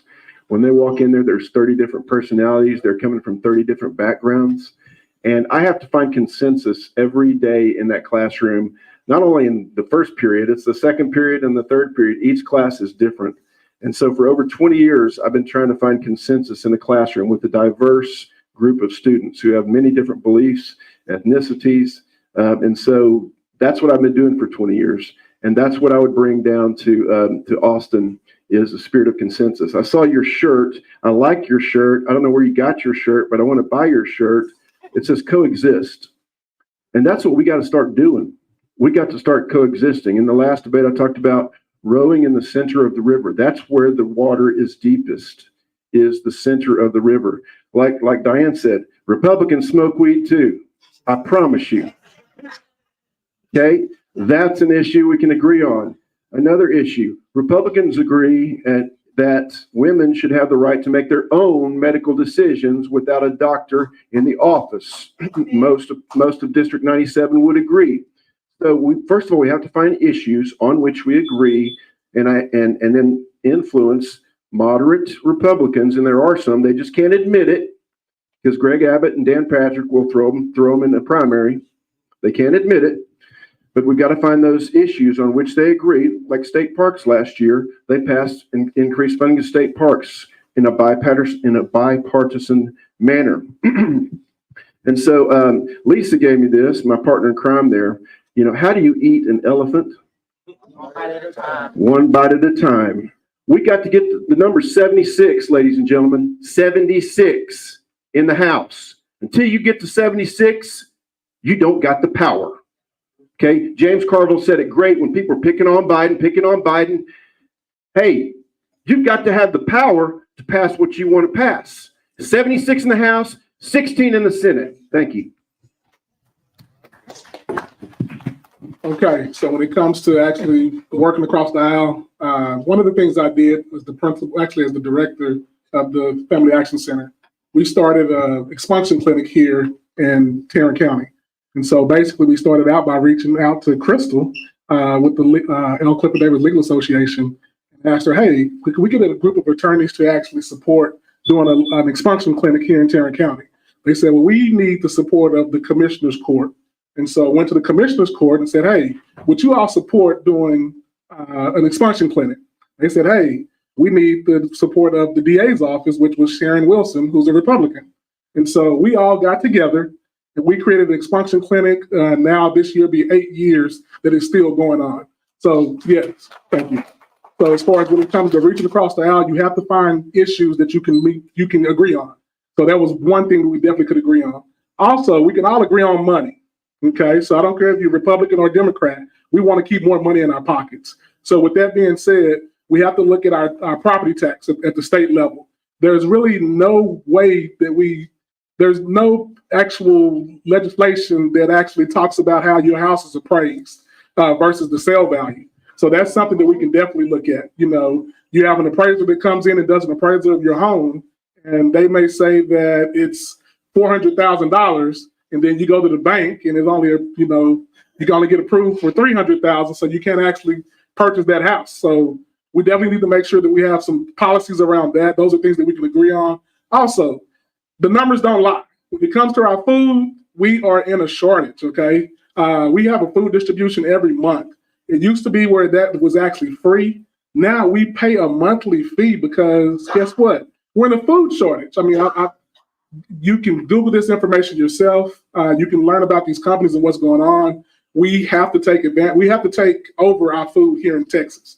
We have the access with the land. Thank you.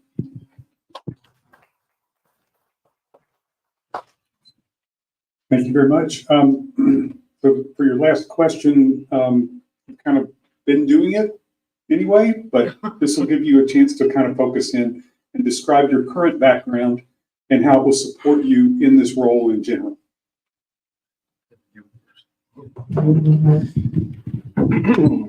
Like I said, I've been teaching for 20 plus years in the Arlington Independent School District, about 9 at Sam Houston High School, where Mark Clayton went and her brother, and about 12 at Martin High School, home of Miles Garrett, for the Cleveland Browns. So I've been teaching for over 20 years.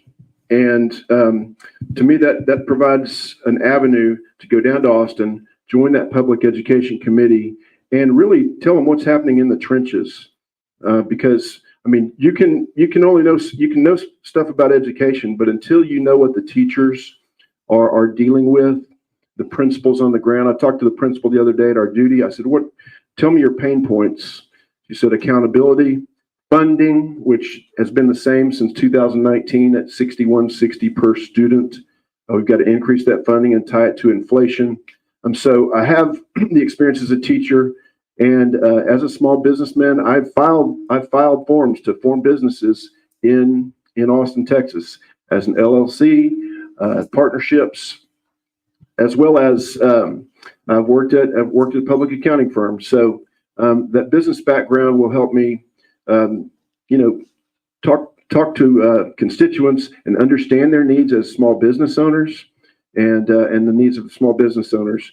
And the other thing I was going to mention, and Carlos has mentioned this in previous talks, is business in Texas is good, but we're growing. And so there are 3 things we need to make sure we keep track of and improve: the power grid, which Carlos has talked about, clean water, and getting around town without sitting in traffic for hours at a time. So we really need to talk with experts, transportation experts, power grid experts, and water experts. If our state's going to continue to grow, we've got to provide the resources that citizens need to continue to live prosperous lives. Thanks.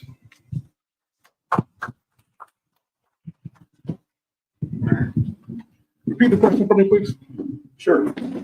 Describe your current background and how it will support you in this role. Okay. So as the director of the Family Action Center, as an educator, I understand as far as when it comes to education. I was the principal of Dunbar High School, where when I first took over at Dunbar High School, the school was low performing. We moved that campus from low performing to meeting standard with 2 distinctions. And so very proud of that work. But I started this role as far as the Family Action Center. When I was the principal of Morningside Middle School, we created the Morningside Children's Partnership that actually brought in funding to the 76104 area. I became the principal of Dunbar High School and created the role of the Historic Stop 6 Initiative, which morphed into the Family Action Center. In this particular role, I've met with state legislators. I've met with the congressmen, the local county, as well as our city council. We would meet particularly at our office to talk about the issues, to make sure we were on one accord. Because I definitely think that if we're representing the area, we all have to talk and be on one accord so we won't have duplication of services. Too often we work in silos.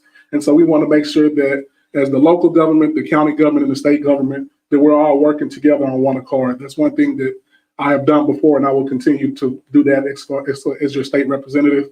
Also, when it comes to like you said, working on the power grid, I definitely think that as the state of Texas, we have to get our power grid together. And so that's something that I'm very passionate about as well. So my background, as far as with being a collaborator, will actually help me in this particular role. Thank you. Thank you very much.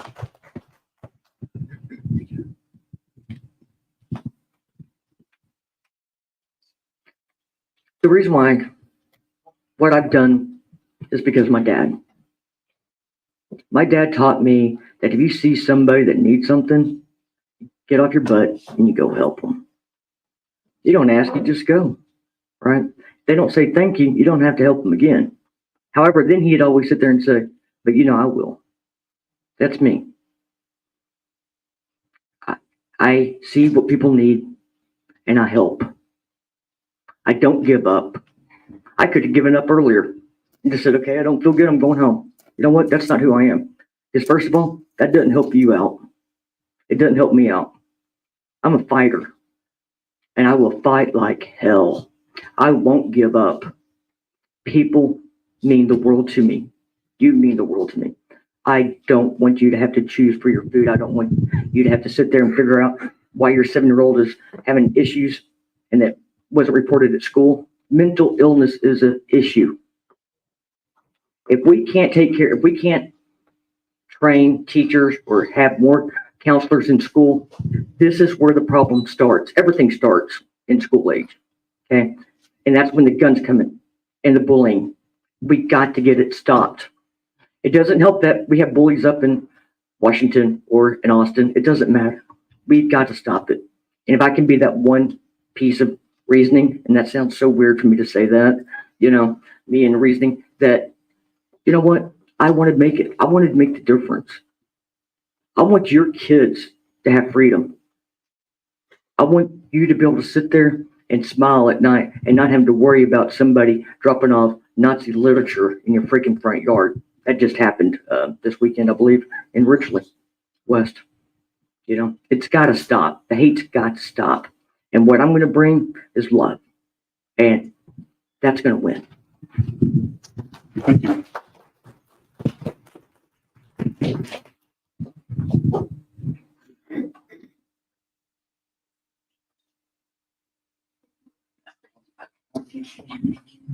Okay. So we got a couple left and then the office has questions as well. Okay. Now let's talk about kind of piggybacking off of what they just discussed. How do you plan to work alongside the GOP? If so, how? If not, why not? Want me to repeat the question again? I can't. No. She's got it. Okay, she's got it. So I would say that I pride myself on being a consensus builder. And, we talk a lot about, the bipartisan nature of this whole entire thing and now how everything is so polarized. And, it's not a soundbite and it's not a colloquialism when I say that I truly believe that there are more things that unite us than divide us. William talks about rowing in the middle of the river, because you get stuck on the side. And the truth of the matter is all of the issues that we're facing, and no one's asked us that tonight, but it's expanding healthcare, it's affordable housing, it's about infrastructure. We can talk about taxes, and we've all, it's the jail, and none of those things are bipartisan. All of those are issues that affect every single one of us in the community. And so it's a matter of us being able to build relationships and look for that synergy in order to remedy the problems that we have. And so while Elisa Simmons says to me, don't get up here and talk about that kumbaya because it's going to be a fight. And so I know it's going to definitely be a fight. And I'm no stranger to being a fighter. But it's going to take building relationships. It's going to be reaching across the aisle. It's going to be trying to find synergy where there are issues. And there's also you. You have a responsibility to be a voice, and we are just simply the megaphone. We're the elected officials, but we are a representative government, and we represent your interests. So any one of us can make you a promise. We can tell you that we're going to go and we're going to fight like hell. We're going to, keep it up all the time and all those things. But the honest to God truth is you've got to tell us what you want us to do. And I always give the example, and I know how much time I have because I missed that. But the example is the school voucher bill. We all came out about that. We didn't want that. And even though we have the stronghold of the Republicans at the Capitol, we don't have school vouchers. And we didn't vote it down one time. We voted down a multitude of times. Yes, ma'am. Sorry, I missed the paper last time. You're good. Can we read the question again? Yes. Do you plan to work alongside the GOP? If so, how? If not, why not? I absolutely would love to work with the GOP. And the way that you do that is through, as Dr. Hall referenced, consensus building, where we can build consensus on issues that matter to the residents, I think we will, and I think we should. But here's the reality. Here's the truth, because I want to manage expectations. We have a Republican-led court, 3-2. Republican values do not completely mirror Democratic values. They do not mirror, they are not the same. Therefore, those who are in majority move their agenda forward. And those who are in the minority advocate, fight, and build consensus where consensus can be built. We, like Dr. Hall shared, are your representatives. This is a representative government. So what matters to you matters to us. And the only way we are able to move forward policy that reflects your shared values is if you empower us to do so by mobilizing people to vote to bring in representatives that reflect our values. We don't need to register another voter in Tarrant County to be able to flip every seat in the county. If we mobilize our people to go and vote right now, we can have a majority on every court. We can have Democrat judges on the bench, but it requires of us to actualize the power that we have and to mobilize to make sure that our interests are respected, are heard, and valued. Thank you.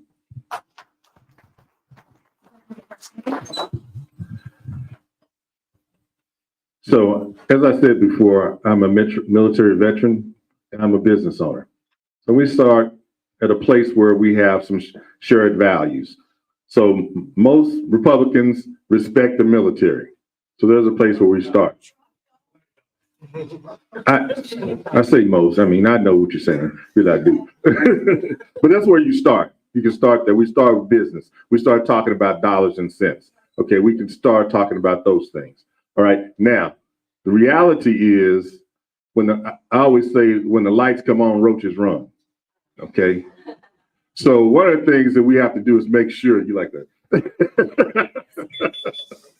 We have to make sure we keep the heat on. We have to make sure we turn the lights on with our newspapers, with our with television, with media.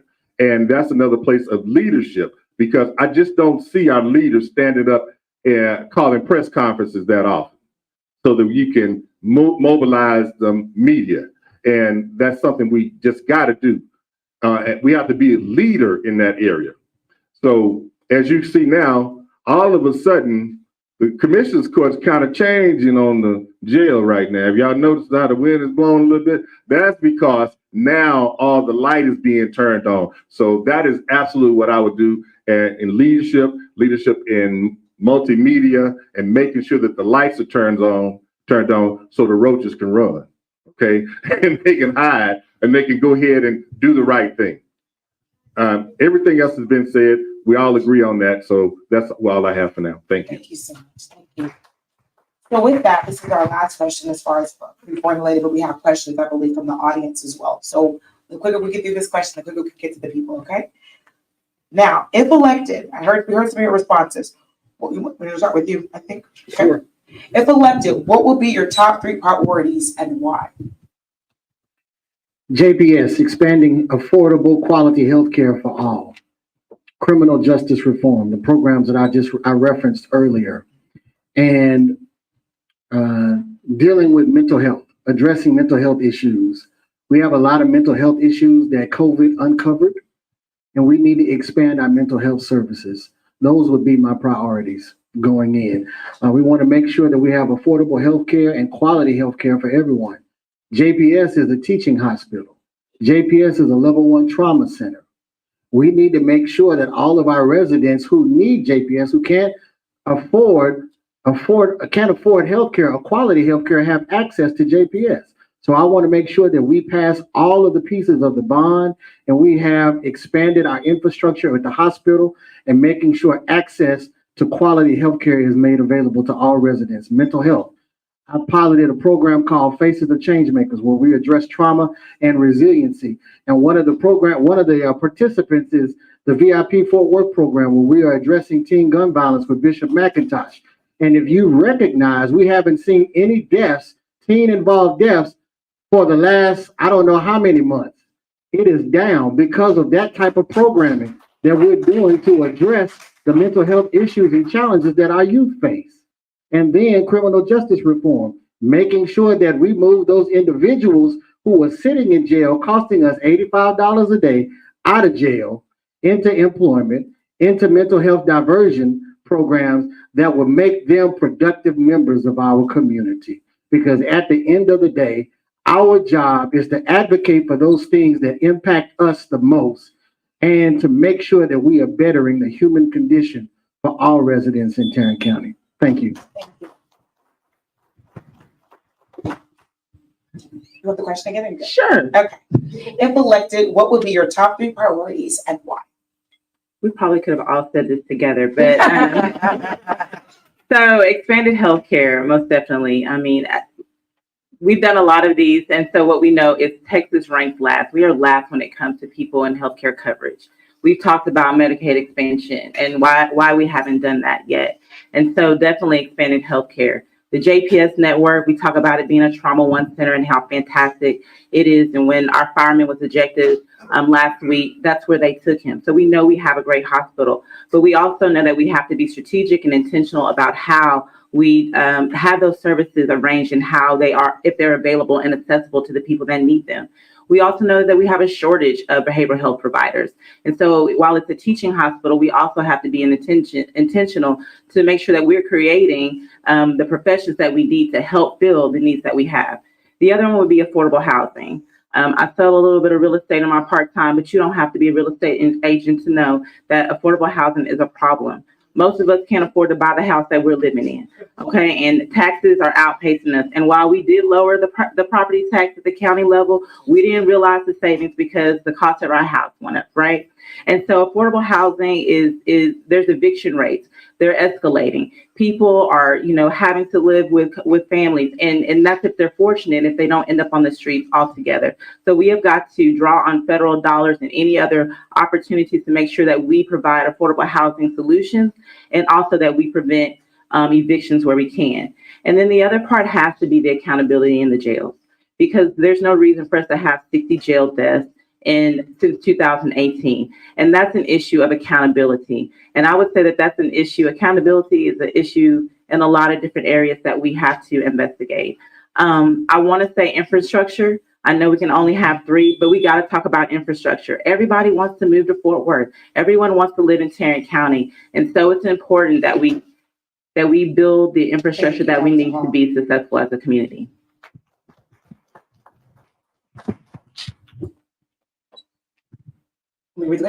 Gotcha.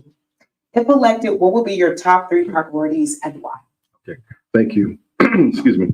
Number 1 for me would be fiscal responsibility when it comes to the jail. That's the number 1 thing, because when you look at it, when you talk about $20 million annually, what could we do with $20 million?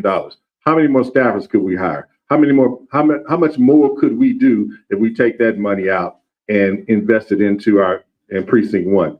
Also, it cost us $1 million, $1.4 million for wrongful deaths. It's not just the fact that people die, which is horrendous as it is, but they did it in such a way that we got sued and it cost the taxpayers $1.4 million. So that's number 1. Number 2, healthcare. Look, 76104, where all the hospitals are, has got the lowest death rate, the lowest life expectancy rate in the state of Texas. Why is that? Well, one thing I would say is leadership, okay? Because obviously we have a disconnect in communication, okay? So I will bridge the communication gap. We'll go back to the mass media again and having press conferences. And you got to beat this thing over the head.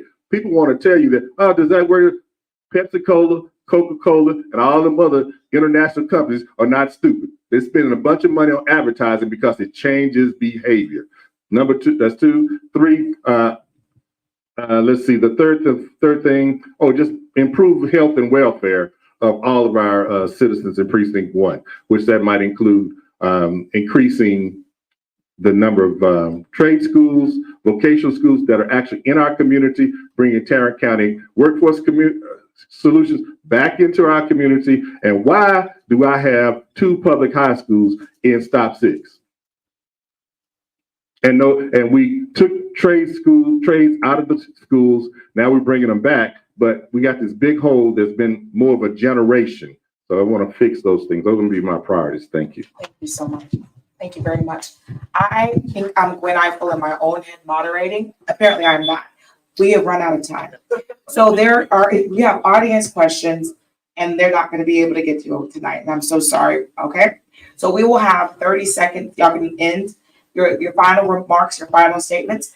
Do y'all feel comfortable enough to start off on this side? And I'm sorry. We have 1 minute for closing remarks. Thank you, Madam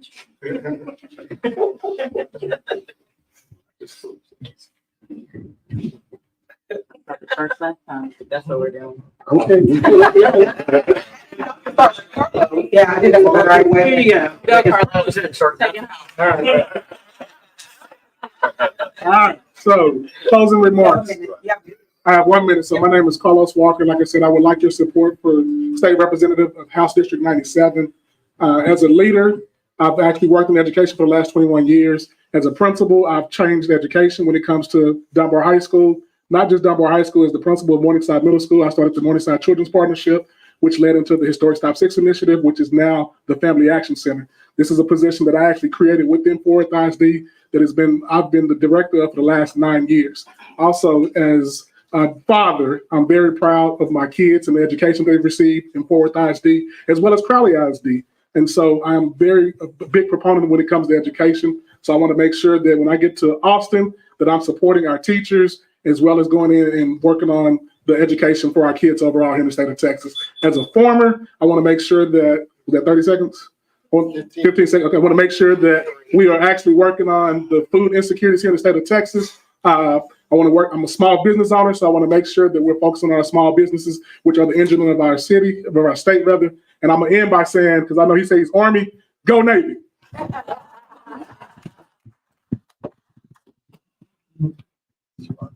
Thanks. My name is William Thorburn. I'm running for Texas House District 97.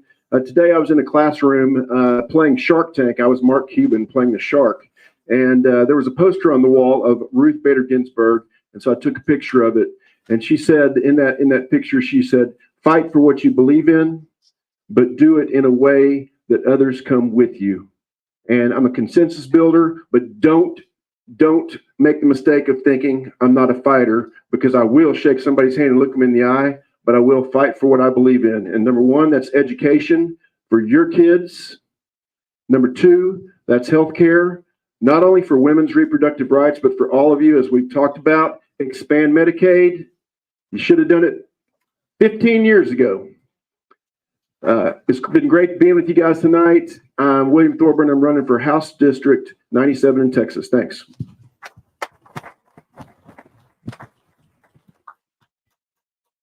www.DianeSimons, that's SYMONSTX97.com.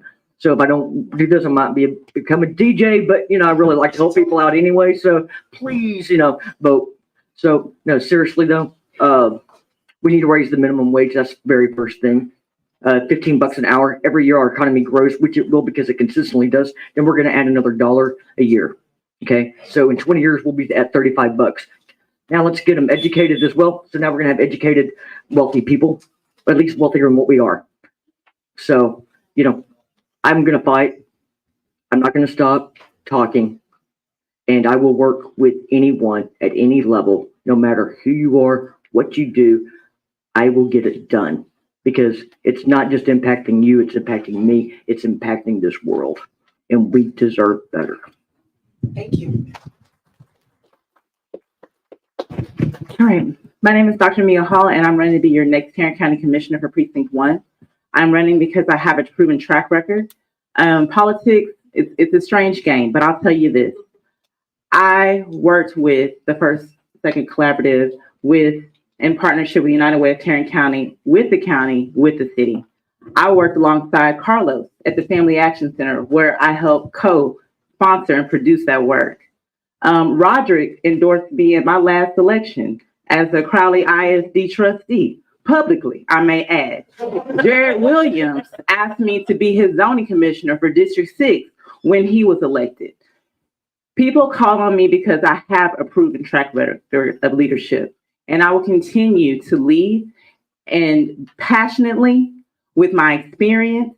I also have the temperament for the job. I can build consensus, but I can fight like hell too. And so I am asking you to give me your trust and allow me to represent your views, values, and interests for Precinct 1. Thank you.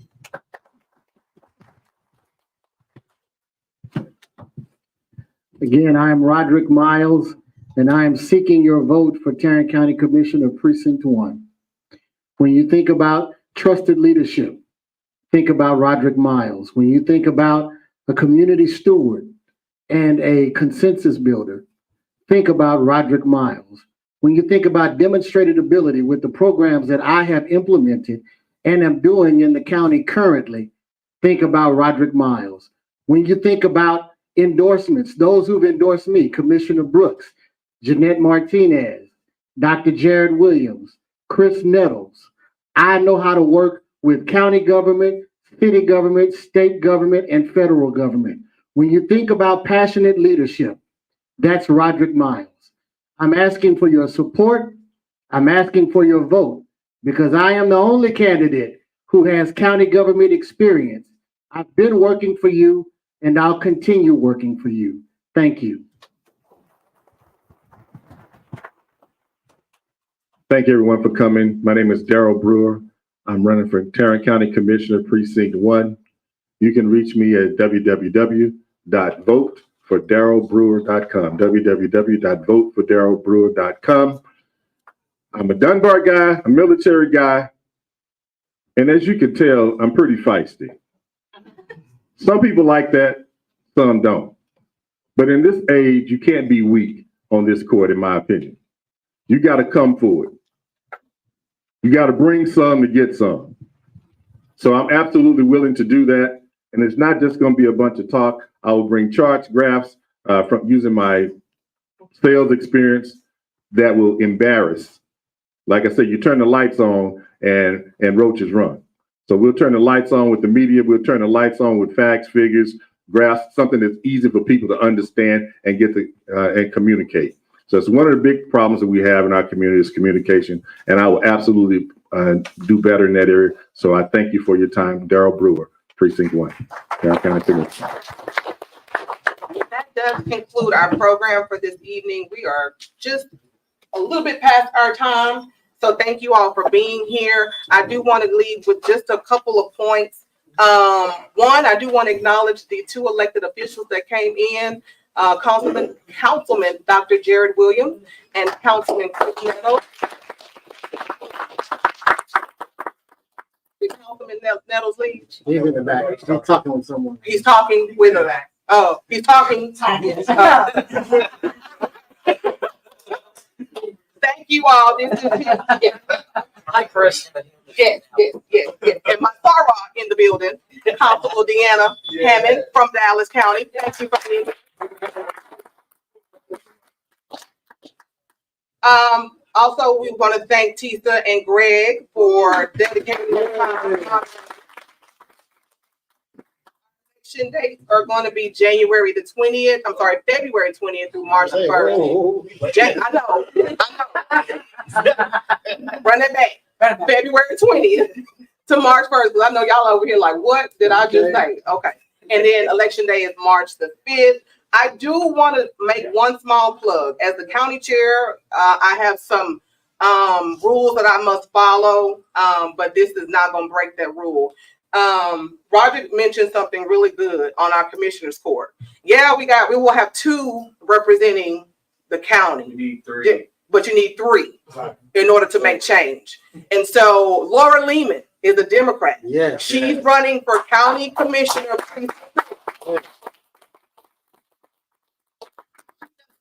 A primary opponent, So one person votes for her on March the 5th, she's going to make it to our general election. This is what I'm asking all of us to do. Some of you probably do not live in County Commissioner Precinct 3. That's up north, Keller, South Lake area. If we want to see change in Tarrant County, we have got to get behind her race. So whether you live in County Commissioner Precinct 1, 2, or 4, we have all collectively have to get behind her and her race so that we can see change in our county government. Her name is Laura Lehman. You can find her on all aspects of social media. That is my request as your chair of the Tarrant County Democratic Party. If we want to see change, like you said, we got to be able to count to 3. We can only count to 2 today. Okay. Also support your candidate. Get a sign. Pass out some literature, but we all know signs don't vote. That's right. They do not vote.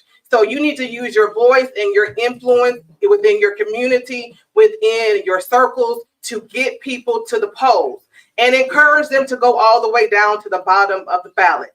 If they don't see Crystal, they did not do their job because I will be the very last name on the ballot. So please encourage them to vote from the top all the way to the bottom. All of these candidates will be on your ballot. The previous candidates will also be on your ballot. If you need information on who's going to be on your ballot, we have some information at our table.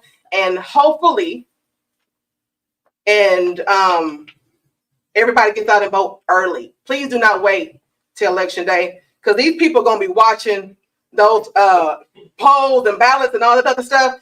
And we don't want them on the edge of their seat come Tuesday, March the 5th. So go ahead and vote early. And if you have any questions, last thing, there were questions. We running out of time. There is going to be a candidate meet and greet tomorrow at Blanc Co-working Space. What time? 6 p.m. 6 p.m. There will be candidates there. You can grab them, pull them in a corner, and ask them questions directly. It's a meet and greet. Come as you are. Come and go. There's information on the table there. Thank you so much for everybody that came out. Madam Chair, may I say one thing? Yes, absolutely. We need to support the party, not with our presence only, but with our dollars. In order for the party to identify qualified candidates, they've got to have money to fund their operations. As a sustaining member that gives money, we give money out of our own personal accounts every month to support the party. We need you to support the party with your finances. Thank you for that plug. I appreciate it. We have sustaining donors that give $5 a month, $10 a month, $100 a month. Whatever you can commit to us, we would greatly appreciate it. Our efforts go out to support these candidates. And so thank y'all for everything that you do. Please share this information on your social media. The more rolls and shares that we get, the more information can be distributed amongst our community. So again, thank you. Thank you. And thank you, Doc. Thank you so much, Doc.